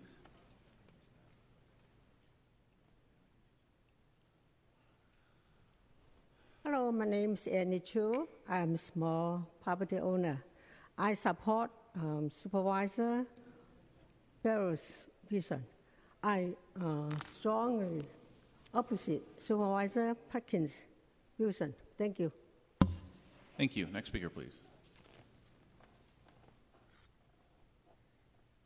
My name is Mayna Young, and for the over the last 20 years, there have been hundreds of amendments to the rent ordinance. And how many do you remember? And how many can you actually cite? As of a couple years ago, when Kim 2.0 was passed, supervisors were not even aware or did not even know the housing code when they used that in the legislation. So when you don't know, you don't expect all your constituents to know everything at any time, all the time. So, and also right now there are a lot of owners who are retiring, just like the general population, and they can no longer take care of tenants. So they have the need to retire just like anyone else, or they need the family members to help them. So if you want them to report when they move into their own house, that's probably more reasonable than putting them in the jail, because these are owners who are potentially your criminals in the future. So do not make these into criminal cases. Thank you. Thank you. Next speaker, please. Hello, supervisors. Deepa Varma from the San Francisco Tenants Union. I think it's a little bit telling that the only speakers in favor that are here today for the Farrell, Sheehy, Breed, and Cohen bill are landlords. And maybe that's because this bill would, if it were passed, would be meaningless and wouldn't stop evictions. If you want to protect tenants, We need to work with tenants and tenant advocates. If you want something meaningless, then go with what it looks like now. I wanted to just sort of speak to the small property owners who are here today and to help them understand that this bill is about going after fraud.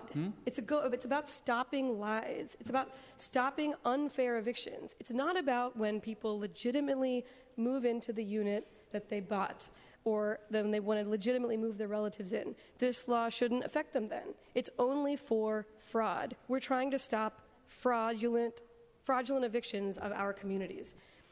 And then in terms of the legislation itself, I think what's really critical here is to recognize that when laws are written that rely on unenforceable language and that use unclear and inconsistent language, it muddles up the small actors who don't have lawyers, but the bad guys still get away with it. We need to make sure that these are airtight. In addition, you don't deal with the biggest problem of all, which is that tenants waive their rights and then nobody enforces those fake OMIs. We heard it from, we need to allow nonprofits to fill a gap left by the rent board, the city attorney, and the district attorney, and actually have a way to enforce that fraud. Again, it's about fraud, it's about fake owner move-ins, not real ones. Let's stop evictions together. Thank you. Next speaker, please. Good afternoon, supervisors. My name is Charlie Goss, and I work on government affairs at the Apartment Association. The Apartment Association does not support fraudulent owner move-in evictions, and we are willing to work on and support legislation that holds building owners accountable to fulfill their legal and residency obligations under the OMI rules. We appreciate the outreach that Supervisor Farrell has done on this ordinance, and we believe that the proposal before you today strikes the right balance that ensures that OMIs are not being abused while still allowing owners to legitimately and lawfully reside in their buildings, and that's important to our association. It's important that any ordinance that regulates OMIs not include a third-party right of private action. The private right of action is actually not needed to ensure enforcement of the OMI law. We've obtained a legal opinion that the city already has the ability and jurisdiction to investigate and enforce existing OMI requirements without the private right of action. We believe that instead of embroiling small property owners in litigation with well-funded nonprofits, that the city can and should renew its efforts to investigate and enforce the OMI residency provisions. We believe it's incumbent upon the district attorney's office to annually review OMIs and to ensure compliance with OMI requirements and regulations in order to crack down on individuals who may be pursuing fraudulent evictions. We do understand the city would like to give this ordinance teeth in order to prevent against fraudulent evictions, and those are efforts we support. We would be open to the possibility of allowing for misdemeanor offenses if the legislation was amended to not include administrative fees or penalties. We believe that fees or penalties have a disparate impact on small property owners and immigrant property owners who don't necessarily have the resources to follow the procedural guidelines laid forth in the ordinance. We want to thank you for your work on this issue. We believe it is an important issue, and we're looking forward to having more of a discussion. Thank you. Next speaker, please. Hi, my name's Andy. I'm a small property owner. I'm a supporter. I'm a first version. I'm against Pakistan version, and because this is not fair to our small property owner, and actually this is not the property owner's problem. That's the city have to fix this problem. Why they put us on the criminal for this? That's not fair. Thank you. Thank you. Next speaker, please. Good afternoon, all supervisors. My name is Lenin Huang. I'm the property owner. I support Supervisor Farrell's version, oppose Supervisor Pekin's version. Property owner, not criminal. Thank you. Thank you. Next speaker, please. My name is Jenny. 我反对马飞文版本。我支持马飞文版本，我反对贝西干的版本。小业主，我的业主不是罪犯， I support Supervisor Farrell's version, and I very against Supervisor Peskin's version. Small property owner is not a criminal. 小业主他们都是很节省才买到一间房子，他们的文化就是要买房子住，但是现在把他们当成罪犯一样，不能够收回自己住，这是很不公平的。A very hard-working family like us try so hard to earn our home, and we are not a criminal. So if you want to treat us like a criminal, it's not fair. 谢谢。 Thank you. Thank you. Anybody else wish to comment on item number 6? Seeing none, public comment is closed. Supervisor Peskin.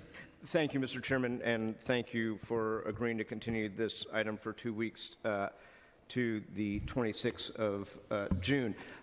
I wanted to say that I think public comment was actually quite helpful relative to focusing the issues, and I wanted to start out with a statement that was made by one of the speakers on, I forget which side, but that I think we're all coming from the same policy perspective, which is we want to crack down on fraudulent owner move-in evictions.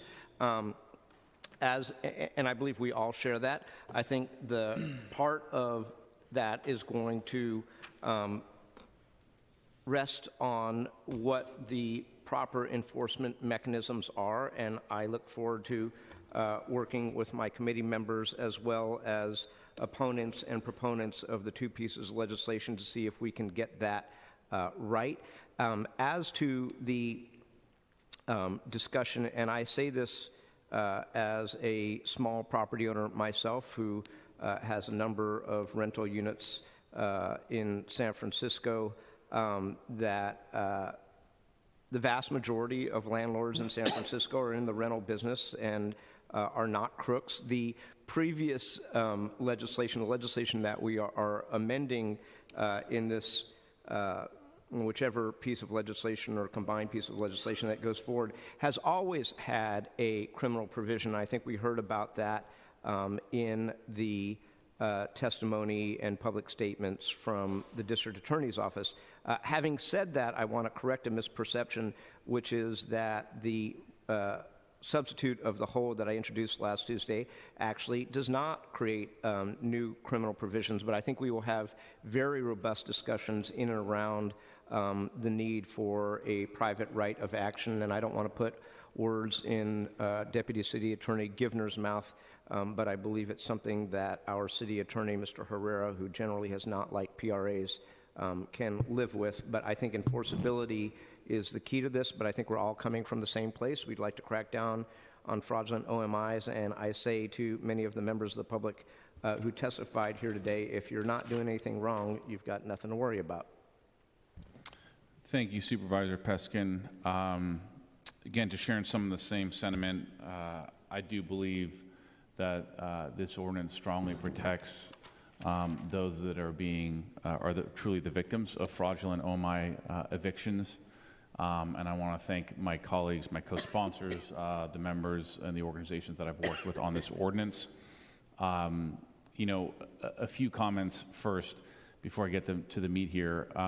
To those that called this during public comment, I think I heard smoke and mirrors, useless. Take a hard look in the mirror, and where were you over the last 6 years? Since I've been on the Board of Supervisors, the ordinance that I introduced was the first piece of legislation relating to and specifically addressing fraudulent OMI evictions. What were you doing for the last 6 years? Now I am happy to have a policy discussion about the 2 ordinances that were now in front of us. However, to come forward and say that this is smoke and mirrors or some other politics over policy is embarrassing for the people that make those comments, because it couldn't be further from the truth. In terms of the amendments themselves, over the weekend we had a chance to look at Supervisor Peskin's substitute ordinance. I saw about 14 new ideas. Some of them, in my opinion, make the policy stronger. Some of them I do not agree with. And as a result of some of the public comment here today, and I would say the less than 3 days we've had to review this, I'm prepared to make a number of amendments here today that I've just distributed that include some of Supervisor Peskin's amendments, some that will specifically will not. I'm sure we will debate those at the next Land Use Committee meeting. The amendments will include having the rent board send notices of the eviction to the district attorney. We'll have them also send the new statement of occupancy, as well as a list of owners who have not complied with the new requirement. We will amend the misdemeanor regulations. We will make the new start date January 1st, 2018, in order to give the rent board time to get acquainted with the policy, change the construct of the ordinance from rebuttable presumption to evidence of bad faith. This, combined with the penalty of perjury, I do agree will go a long way towards incentivizing compliance. Since OMIs require the unit to be rented at the old rent for 5 years, we were mistakenly informed that it was 3 years before, so we will extend the statement of occupancy requirement to 5 years. We'll also adopt the requirement to have the statement of occupancy sent every 90 days until the owner takes back possession of the unit, and give the rent board more flexibility in determining what kind of documents can truly demonstrate the principal place of residency. Extend the statute of limitations of 5 years, but not keep it open to discovery. It should be 5 years after the owner has taken back possession of the unit. We will clarify the process for right of first refusal. We will clean up old language that the court rulings have invalidated. And again, adding charging the higher rent within the 5-year period. Together, I do think this will significantly strengthen the legislation. So I want to thank, and I will continue to work with my colleagues and other members of the public around this legislation. Some of the other provisions that, in my opinion, raise real practical concerns, potential legal issues. Again, understand there will be cautionary advice pending. It seems like the outstanding debate will center around complete defense from unlawful detainer, administrative penalties, the statute of limitations, and supporting a discovery related to the statute of limitations. I believe it's too open-ended.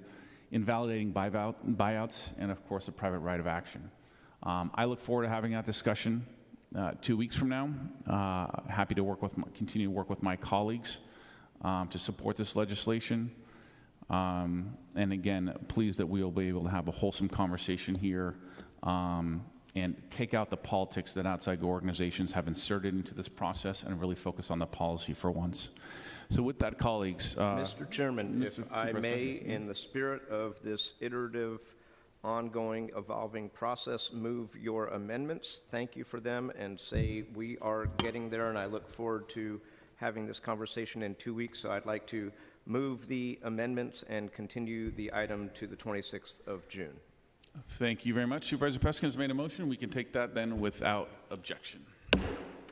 All right, colleagues, we're going to go back to item number one really quickly. We did not take action on item number one, although we did have public comment. What I'd like to do is suggest that we continue this item to the Land Use Committee meeting for June 19th. That is 1 week from today. So moved. Motion by Supervisor Peskin, and we can take that without objection. Madam Clerk, would you call item number 6, please? Yes. Item number 7? Sorry, item number 7. Item number 7 is an ordinance amending the planning code to bring the requirements and procedures for authorizing the construction of accessory dwelling units in single-family homes into conformity with the new mandates of state law, affirming the planning department's determination under CEQA, making findings of consistency with the general plan. Thank you. Is there any public comment on this item? Seeing one, please come forward.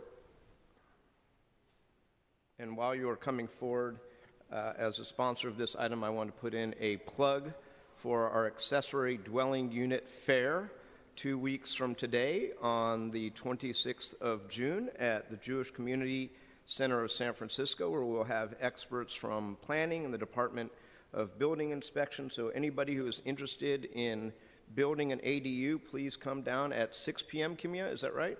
6 p.m. at the Jewish Community Center on California Street. And with 26th. That, 26th of this month, The floor is yours. We will be sure to promote that as well. Excellent. Thank you for sharing. Corey Smith on behalf of the San Francisco Housing Action Coalition. We have probably now had hundreds of conversations about ADUs and ADU legislation and different pieces kind of coming forward.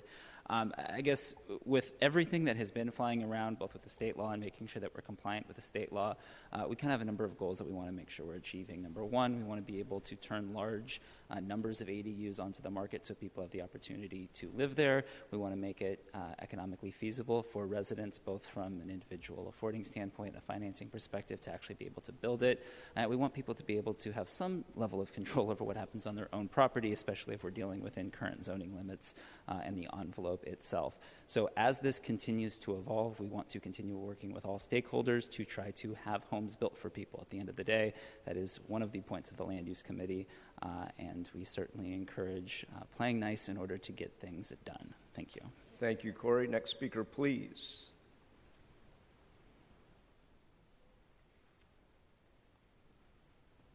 I've placed a picture of the duplex that I own in San Francisco at Willard North and Golden Gate. I'm also a member of the Small Property Owners Association, and the first that I became acquainted with this issue is when I went down to the Planning Commission and talked to Historic Preservation and was told that I could build an ADU if we went through the proper procedures on either side of the garage. On either side of the main doors in either garage, but not in both. And that didn't make sense because of the construction of the building. That why wouldn't we be allowed to build 2 units if we preferred, if both of sides of the foyer were acceptable? And so I support the amendments from Supervisor Sheehy and Supervisor Farrell to take the cap off of the amount of ADUs on 1 to 4 units, and to instead of focusing on how many units you have in the building, focus on the structure of the building, which to me is a fair use of our property. Thank you. Thank you very much. Any other members of the public wish to speak? Hi, Laura Clark, YIMBY Action. We just had a lot of testimony about the rent crisis and about how high the cost of living is. And it was emotional to have to listen to all the people who are in crisis. And putting a cap on ADUs does not help those people. We need to be turning as many garages as possible into units of housing. ADUs are a wonderful, affordable way to add density in low-density neighborhoods. There's no reason to have a cap. We need to maximize the number of ADUs possible. We need to figure out ways to streamline this process to get as many built as possible, but we need to remove the cap. Thank you. Thank you. Any other members of the public wish to speak on item number 7? Seeing none, public comment is closed. Apologize I was not there for the introduction, but I want to thank Supervisor Peskin for our ongoing dialogue on this item. Supervisor Peskin, unless any other comments, I know there's a number of amendments either that you have you circulated those? I have not. I was prepared to start doing them one by one with you, but we can try to figure out a way to do that offline without violating the Ralph M. Brown Act. But I think there are a number, there's a long history of this legislation, which not unlike the previous piece of legislation has been iterations between my office and Supervisor Farrell's office. This is actually the result of a file that was copied and kept in committee as some other portions relative to conformance with Bloom's assembly bill move forward so that we'd be in compliance with state law. There are a number of amendments that we took in committee that I think are right and correct and were supported by the Planning Commission when it was heard by the Planning Commission. There are a number of other items that I think deserve some amendment, and a handful that I think we might not want to take, that were not supported by planning, but my understanding from the chair as we leaned over and talked to each other a few minutes ago is that we can discuss these things on 26 June 2017. Look forward to that. So with that, colleagues, could we continue item number 7 to our meeting on June 26th? So moved. Okay, motion by Supervisor Tang, and we can take that without objection. Madam Clerk, would you call item number 8? Item number 8 is a hearing on the Southern Bayfront strategy and requesting the Office of Economic, Workforce, and Development to report. Okay, thanks very much. Supervisor Cohen, call for this hearing. So Supervisor Cohen, we'll turn it over to you.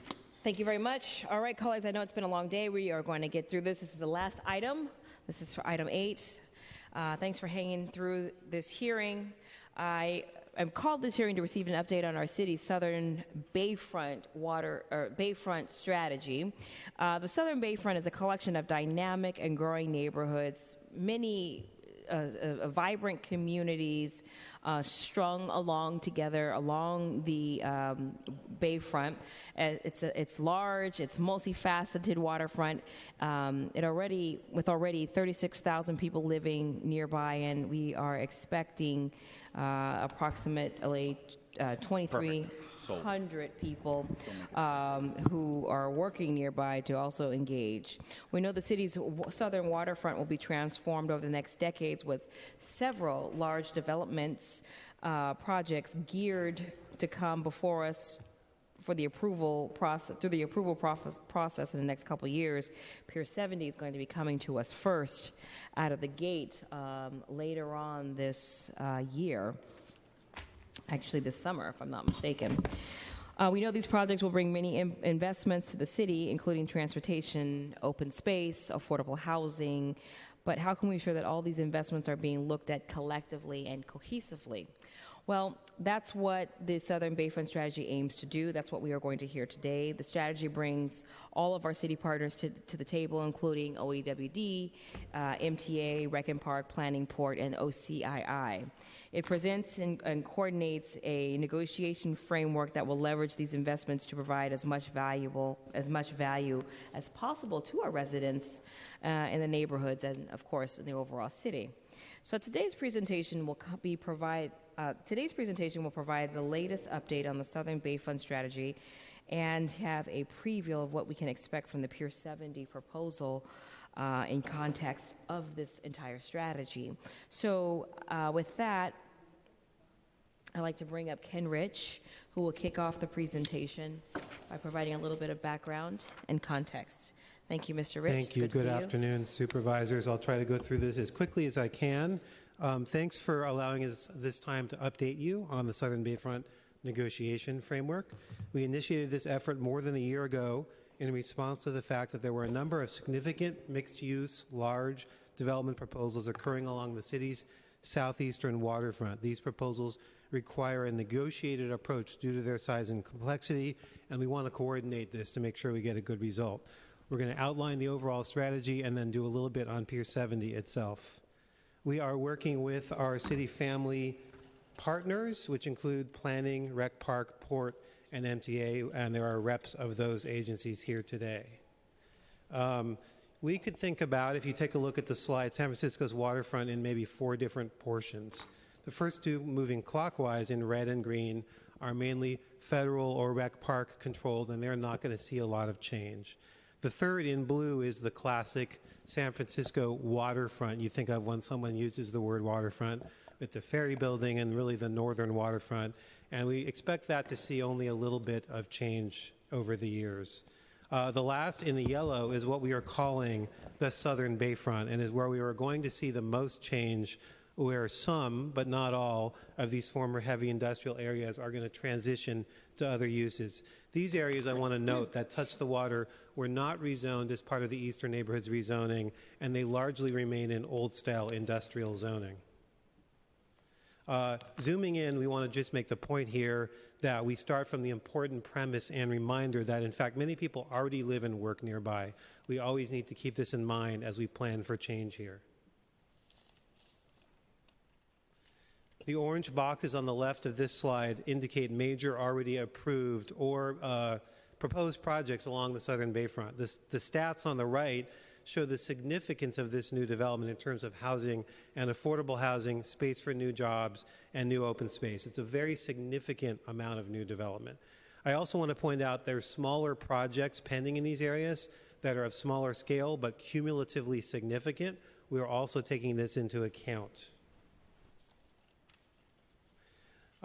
These projects have mainly arisen independently, but we shouldn't approve them or negotiate with developers without strong coordination among them. All these projects will be approved through negotiated development agreements, which will eventually come to this board. And we've set out to get in front of this and make sure that we figure out an overall framework for negotiating with all of these developers as a whole so that we get a good result.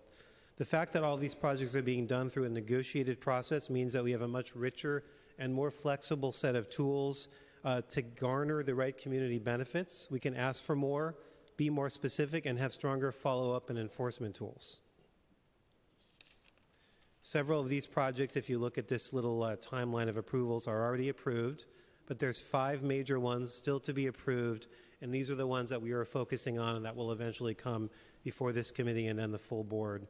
The top 3 on the screen going north to south are slated for approval by late this year or early next.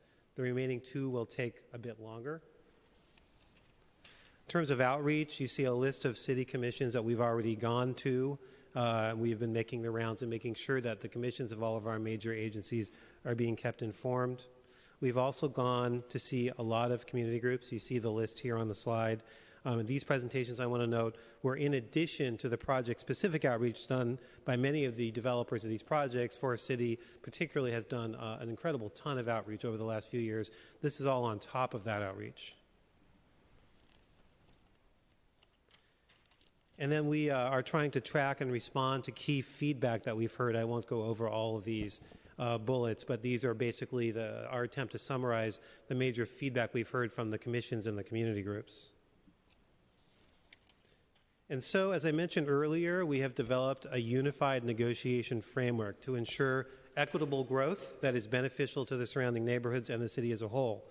As part of this framework, we want to focus on the following 7 areas: housing affordability, transportation, sustainability, sea level rise, open space, workforce development, and community facilities. So moving to housing, which is obviously one of the key things we want to accomplish with these developments. The Southern Bayfront projects, we think, are intertwined with and very important to our long-term housing goals. In the short term, we expect to meet the 30,000 unit goal outlined in 2014's Prop K. In the longer range, there's been general agreement that in order to significantly moderate the price of housing in the city needs to build at least 5,000 units a year on an ongoing basis. And of course, we need to make sure that as many as possible of these units come online as affordable units. The large number of units that we can build here in the Southern Bayfront will be indispensable toward meeting the city's housing needs in the 2020 to 2030 decade.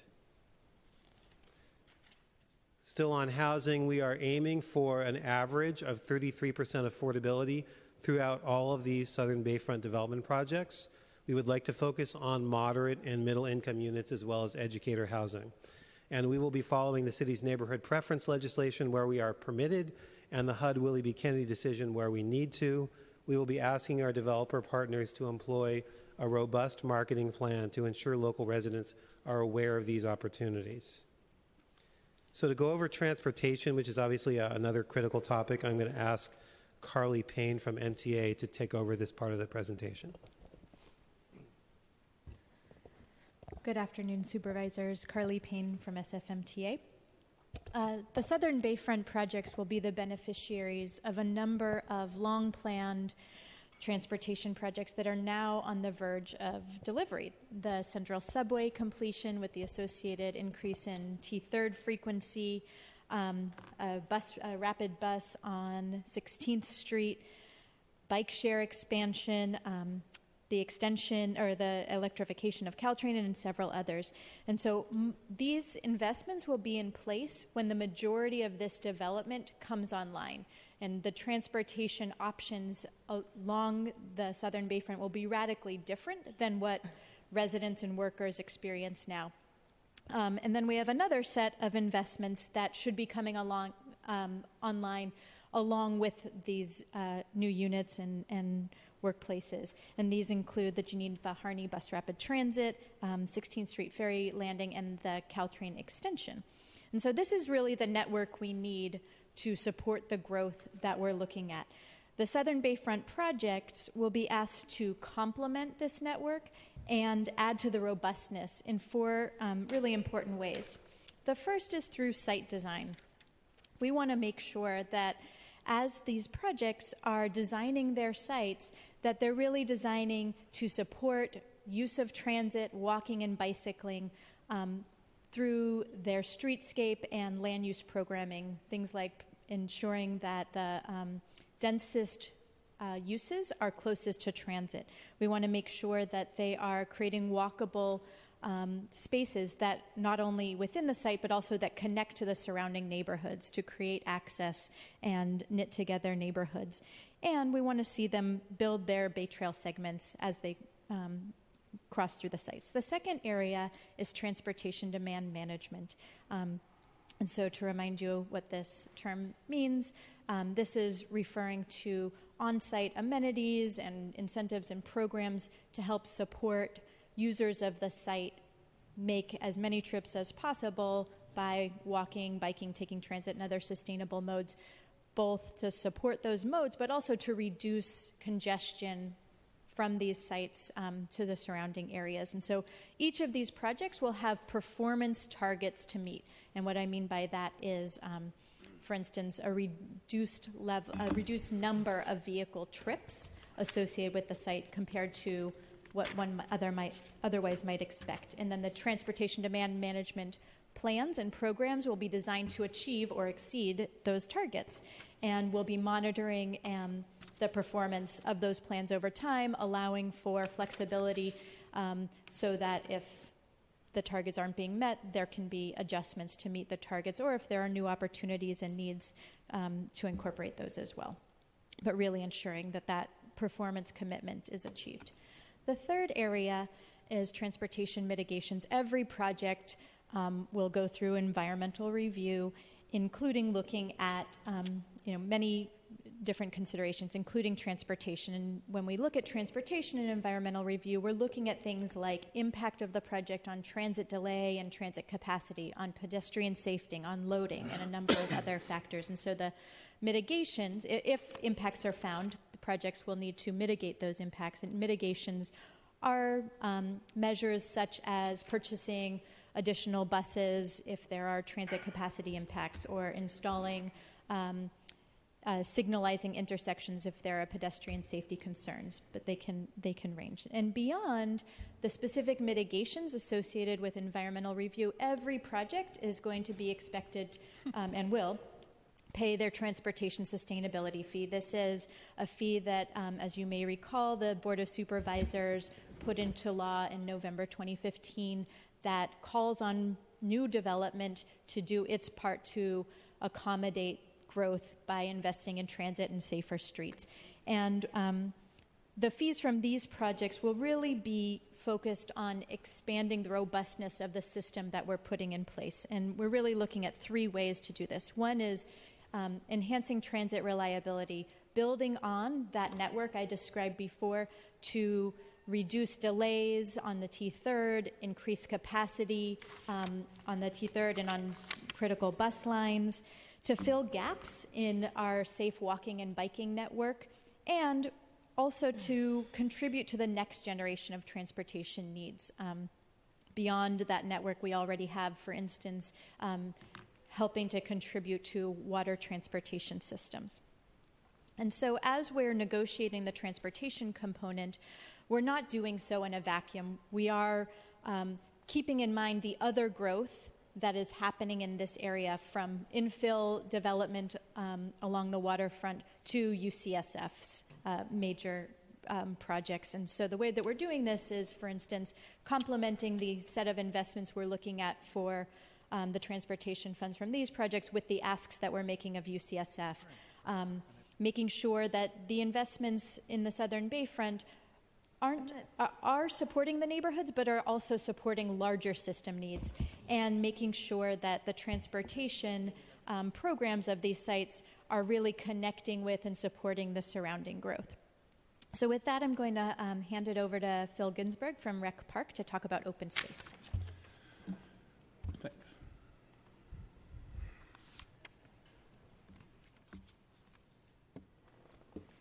I know it appears that we were not listening. But you were. But we were. We were multitasking. We're highly evolved human beings, and we know how to listen and talk at the same time. Most people don't know how to do that, but we do.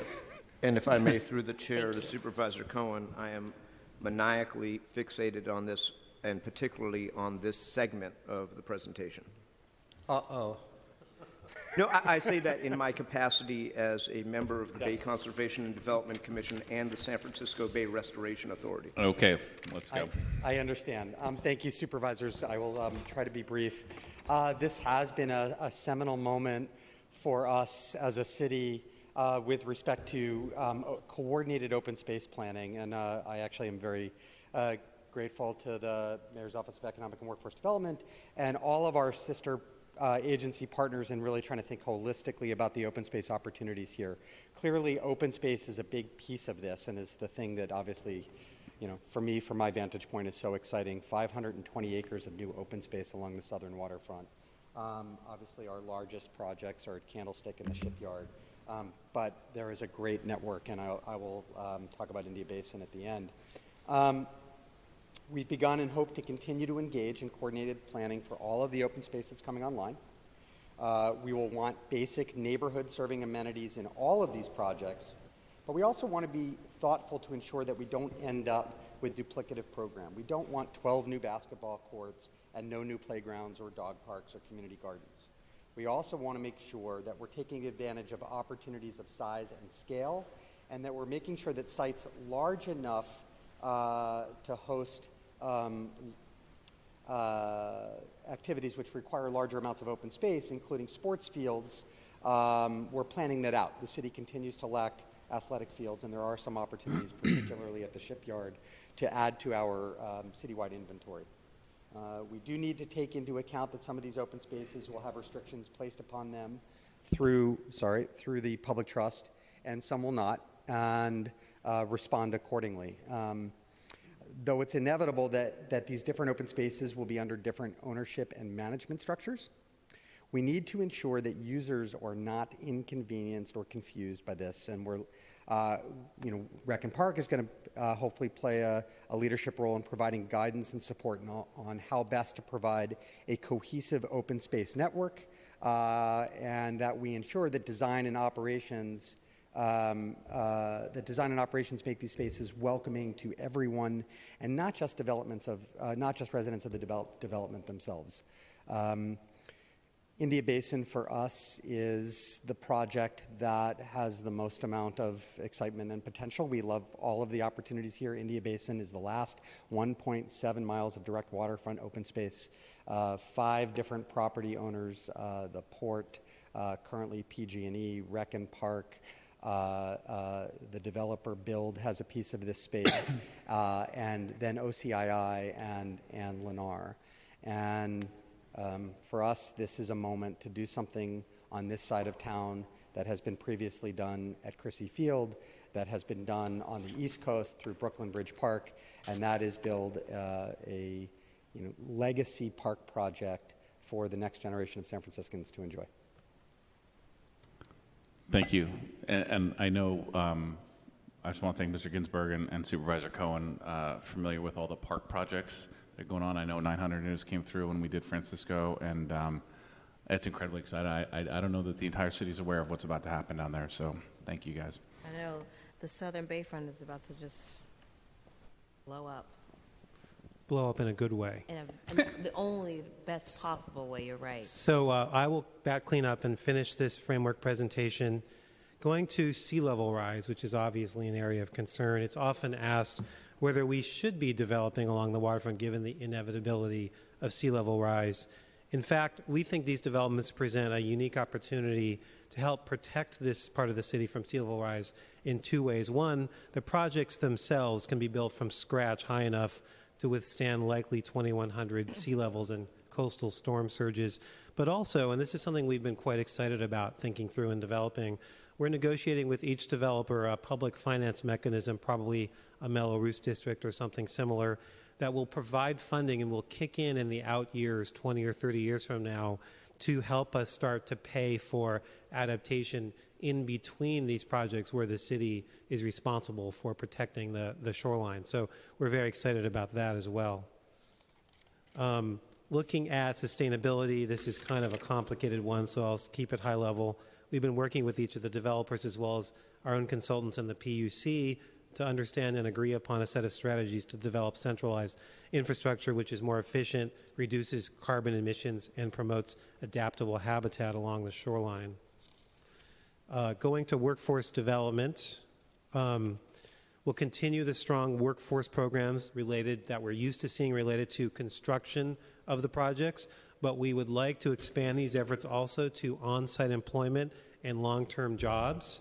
The projects will use our First Source program not only for entry-level positions, but also positions hired through OEWD identified service providers like TechSF training providers. So we want to expand our reach into the occupants of some of the office space, which we expect to be partially tech companies, and have that sort of training extended to members of the community to not just have the construction jobs, but also the end-use jobs.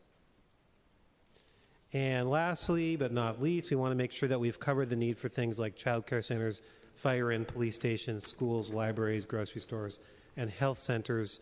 We need coordinated planning there because you probably don't need one of each of those in every development. So you have to understand which ones are going where and make sure that it's covered. We're working with the planning department and service provision agencies to better understand which sorts of community facilities we need to provide for. And then finishing up on the framework, next steps. 2017 through 2019, you, the board, will be seeing approvals for these projects. And as each project comes to the decision-making bodies and ultimately to you, we plan to present them in this framework so you can see how we've succeeded, whether we succeeded in negotiating with these developers to meet these objectives. And then on that note, because Pier 70 will be coming before this committee in September, I'm going to turn it over to Sarah Dennis Phillips, who will do a brief synopsis of Pier 70, and then we'd be happy to answer questions. Thank you.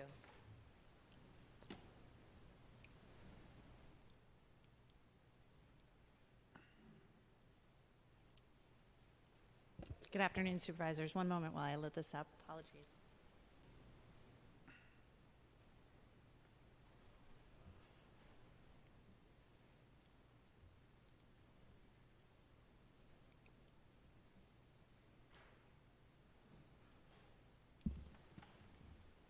And I do have paper copies. Would anybody be interested in looking at it this way?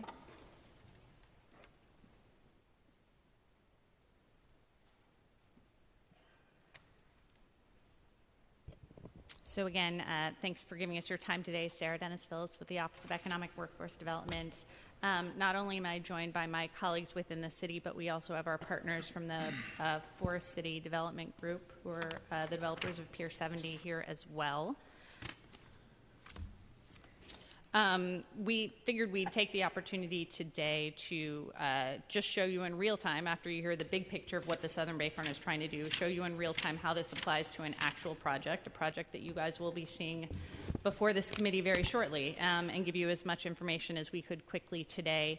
I think most of you are aware of the location of the project between 20th and 22nd Street along Illinois in the Dogpatch neighborhood. The project's been underway for quite a while. The port finished its Pier 70 waterfront land use plan in 2010. Forest City was selected as the development partner in 2011. And we've been working for the last 6 years, and we're hoping for approvals this summer and fall. It's planned truly all the way from the Pier 70 waterfront land use plan to today to be a truly mixed-use community. Office, working uses, living uses, residential, and retail, and most of the ancillary support services that you'd require as any part of a 24-hour community. including rehab of historic buildings, open spaces, and we can get into those details as we go through the components of the project. So just to mimic the Southern Bayfront presentation, we figured we'd march through the public benefits one by one. Affordable housing in Pier 70, the plan is that 30% of all the units on site will be affordable. We'll get to that by doing 20% on-site inclusionary in every single rental building on the site. We will also have 3 dedicated 100% housing, affordable housing parcels, fitting about 330 affordable housing units altogether. Those affordable housing developments will be funded 100% from funding generated within the project. And the units that we get from those buildings will be focused towards District 10 residents to the maximum possible. We're also looking at using some of those 3 100% affordable housing buildings to serve specific needs, either for San Francisco educators, for artists, or potentially formerly homeless individuals in concert with the Navigation Center that recently opened nearby. And this just gives you a little idea of where the mixed income sites within the project will be. We've specifically cited the 3 affordable housing buildings to be as close to transit as possible and to be surrounding the 1 children's playground and park in the project. And we'll show you that when we get to the open space component.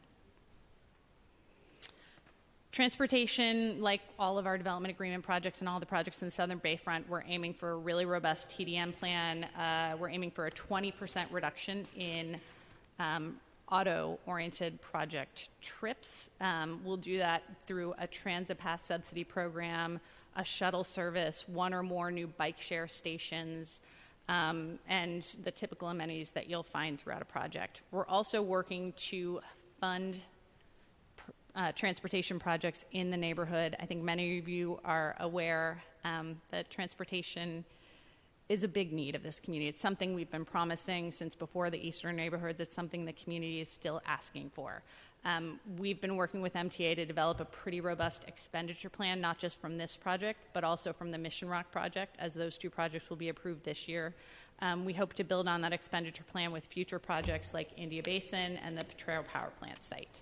And there's a number of projects we've worked with the community on, like the 16th Street Ferry Landing, a numerous and concentric set of Muni line changes to the 10, 11, 12 line, and a new line that MTA is exploring called the XX, which would be an east-west bus line that they're developing in concert with the community, a number of bike lanes along both north-south and east-west, and finally finishing Muni Metro East that this funding would, in concert with Mission Rock, bring to implementation.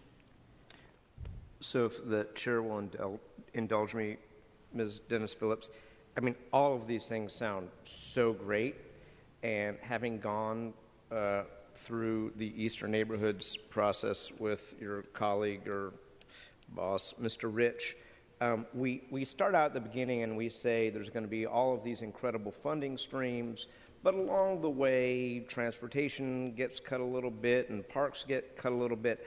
What guarantees, as we start adopting these one by one, do we have that this time really swear it's not going to happen and we're going to actually end up with the improvements? And by the way, the community benefits, not at the back end, but close or at the front end? Very fair question. And hopefully, I think every time we do this, we'll get better and better, and hopefully by Mission Rock approval, we'll be even stronger. I think the key here, which is very different than past projects, is this is a project being approved, not a plan. These are actual units that we know are coming. We have when this project comes before you this fall, it will not just be for the master approvals for the project and its entitlement, it will be for the first phase of the project. So we will start building the first set, the first 500 units, and the first 500 to 700,000 square feet of office, which means the fees with that phase will come in. We are having an ironclad agreement espoused in the DA that will attach, that will dictate that MTA, when it receives these fees, uses it towards these projects. There is some timing component in that we can't commit to the project sooner than we have the fees in hand, and the project is coming in over 3 phases hopefully every 3 to 4 years if we're moving quickly and the economy participates. And similarly with Mission Rock. So we will be working as the money comes in. We're also committing to having a neighborhood-based, not modal-based transportation planner from MTA to work with the community in real time so that they will have actual feedback about when and how much money is coming in, to what level of design and CEQA clearance are any of these projects on the list, and when are we going to see them implemented. And Sarah, I'm jumping a little bit ahead, but insofar as you've been very transparent about this, and all of these projects are in a bay where we all acknowledge it's not an alternative fact that there's sea level rise on our horizon. And I was pleased to see that there is a new long-term funding stream for shoreline protection from $1.1 to $2.3 billion over the next 100 years. I just have never heard what that source of funding is. So, and that's specifically Pier 70. We are attaching a community facilities district, a Melrose tax, on all the buildings within the project. A portion of, that specific oriented CFD tax will be going to the port specifically for sea level rise improvements. For only that project, or No. beyond that project? Beyond that project. This is a challenge we always have at BCDC, which is the Bay Conservation Development Commission conditions various projects on armoring or what have you, but the projects next door don't have those conditions. So, I mean, it's a step, a little itty-bitty step in the right direction, but apparently water doesn't just stop at one property line. And that's a great example. All of these projects, Pier 70 is a great example, is being elevated, right, to meet sea level rise on its own. But Pier 70 being up here doesn't help everybody around. It just means the water flows around, and I don't know how anybody gets to Pier 70 at that point either, right? So that is exactly what the funding source is there to pay for. The first call in the funds are if the elevation that we're planning with the project design is not sufficient and there are any on-site additional improvements that are required. We're hoping there aren't. We think we have a pretty solid design where that won't be required. Second call is neighborhood and area-wide funding stream for what the port deems necessary as we're hitting sea level rise. Thank you. And so I'm going to back up a little bit, and I think the only one I Sorry, I missed. jumped ahead. No, that's okay. We got through transportation, and we're trying to move quickly here so we can get you guys to the Warriors. Environmental sustainability, there are a couple of specific projects within Pier 70 that we're looking at. A Blackwater system. Thank God it wasn't on 3032. A Blackwater system where we can reuse water on site, make the most of our water conservation efforts. We're also looking at a thermal water system and a district-wide energy loop throughout the site. We talked about sea level rise, open spaces, 9 acres overall. There's a number of individual open spaces, and this is in addition to Crane Cove, which isn't shown on this slide, to the north. We have a plaza, an entrance plaza at the corner of 20th and Illinois to the historic Pier 70 core.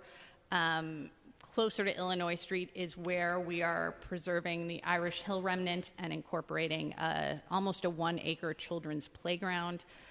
The playground does have to be in that location. As Phil noted, there are restrictions on port properties in terms of having local serving open place, of which state lands deems playgrounds to be. So that's why it's on non-port land to the west.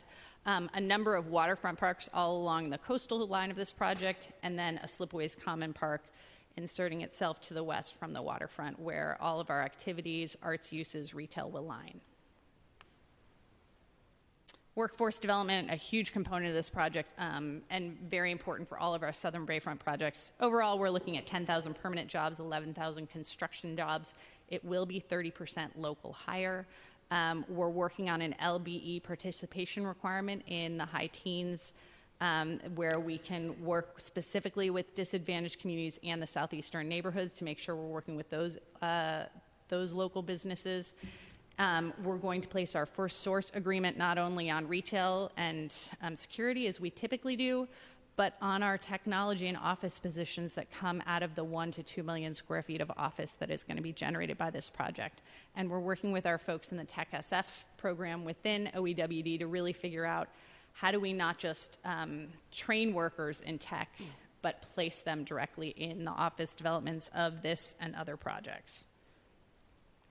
Arts uses. This project will have a new 90,000 square foot arts facility that will provide replacement studio space for the Noonan tenants, new studio space for local southeastern neighborhood artists, and hopefully a kind of joint facility for up to 3 nonprofits that will work together, potentially in the performing arts, and we're still looking at how do we build that mix together. That'll all be funded on site. We're looking at a minimum 50,000 square feet of PDR, most of it centered in Building 12, which is the historic frame you see over here to the left, and on-site childcare, 250 space facilities. And historic resources, this is the Union Ironworks Historic District. Hopefully we will have an active shipbuilding tenant as this project is up and running. The 20th Street Orton Historic Core is under rehabilitation right now. There are 3 more buildings that will be rehabilitated as part of this project. Building 12, which is the largest building, Building 2 and Building 21, which are shown on this image. But we're also working to figure out how we can interpret the components of the spirit of the place, Irish Hill, the shipbuilding activities that took place in all of the open spaces in the streetscape, so it's not just the buildings, but the gestalt of the place as we're moving through the public realm. And then just a snapshot of approvals, which are coming fast and furious. We are hoping to introduce the entitlements package late this month. We'll be at the Planning Commission on July 20th. We'll be at the Port Commission on August 8th, and we should be before you supervisors in late September at the Land Use Committee and through October at the full board. And I'm available for questions, as is anyone from OEWD. And again, we have the project sponsors here if you have questions as well. So, Mr. Chairman, I want to acknowledge all of the work of Supervisor Cohen and her office and say that I really appreciate the fact that all of these different important functions are being coordinated in advance. It's, God willing, they'll all be implemented together, but the fact that you're all talking is a beautiful thing. I would concur with that. Thank Again, you. thank you to Supervisor Cohen here and all the staff. Definitely want to recognize just the amazing city staff that has been very patient with sometimes a challenging group of neighbors that have a different vision for the neighborhood than the project sponsor as well as the city staff. So I just want to thank you guys for being patient. I think Pier 70, frankly, is probably a model example of what's to come on a good example of how neighbors have been able to manifest their vision as well with the Pier 70. Now, with that said, we're not out the woods just yet, and we're almost there. And I want to also acknowledge just the Southern Bayfront, the negotiation framework. I think this is good, and it'll be a good framework standard for possible negotiations forward as we continue to talk about the southeastern quadrant of San Francisco, if not all of San Francisco. So with that, Mr. Chair, I want to thank the staff for the presentation, and perhaps we can go to public comment at this time. Anybody wish to comment on this item? Item 8?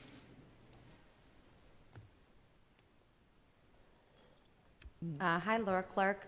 I think Supervisor Cohen's exactly right that there are people who don't want to see this kind of reimagining of our city take place. And a model means that we're going to replicate this elsewhere. This should be done on many places on the west side.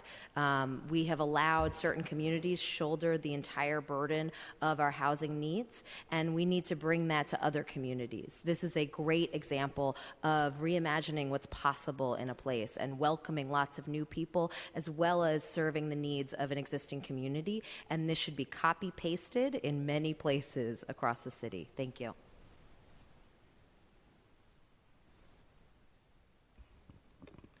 Good afternoon, Supervisors. J.R. Epler, President, Petro Boosters Neighborhood Association. I want to thank the Office of Economic and Workforce Development for their engagement with the neighborhood over the last couple of years. We finally have an interdepartmental and interdevelopment framework that we can replicate for other projects, both along the waterfront and near the waterfront. Transportation is an area where we've seen the best benefit from this process. We have now a fairly integrated funding plan that really gets to the transit, bicycle, and pedestrian needs that have been identified by the neighborhood. Now, certainly Supervisor Peskin's right. We need to keep the feet of the departments to the fire on implementation. But right now, we've taken tremendous strides from where we were even just 6 months ago. It's nice that this is a full 7-pronged process. Community facilities is certainly something that I know my neighbors in Dogpatch certainly need, and we look forward to continuing the discussion on how we can expand community facilities, not just in the new developments, but in those areas that are underserved, that are directly adjacent. And the best thing is about this is the way that it can be replicated. Certainly for other projects like UCSF, where there has been no overall funding structure, we now have a list of priorities of ways that large landowners, people that do create large impacts to our neighborhoods, can contribute in a meaningful way that draws upon the contributions of the other landowners in that area. Thank you. Thank you, Mr. Epler. And before we hear from the next speaker, I just want to say that Dogpatch has been, I think, very forward-thinking and very welcoming and has provided, I think, very important advice to the city and all of its agencies, and thank you for your work. Good afternoon, Supervisors. Corey Smith. I'm just speaking on behalf of myself here, citizen, resident, renter. I was able, through my work, though, to see these presentations last year. To reiterate what you said earlier, Supervisor Peskin, the coordination between so many different people that are quite literally not working in the same building oftentimes is really impressive and gave us a level of confidence. I remember kind of walking out of that meeting blown away with the attention to details. Implementation, obviously the next part to it, but it can't be done without the planning, so we certainly appreciate that. And obviously the entire area is getting revitalized. I had mentioned to Laura when I had kind of sat down, knowing a lot of the challenges that we face in this city, and specifically in Supervisor Cohen's district, to what level is it a policy goal of the city to maintain racial diversity? I think generally speaking, you're not going to get anybody up here that doesn't want to maintain that, but in areas that do change, it is something that I think it is best spent and the effort is best put forward to talk about it very upfront, very openly. I think those can be uncomfortable conversations at times, but I want to make sure that the city maintains that. I'm from Oakland originally, and I loved the fact, I used to talk about this, when I was young, Oakland was 25% white, 25% black, 25% Asian, and 25% Hispanic. And those are the communities that I know I want to live in, and I think that many people that are in this chamber often have those same aspirations.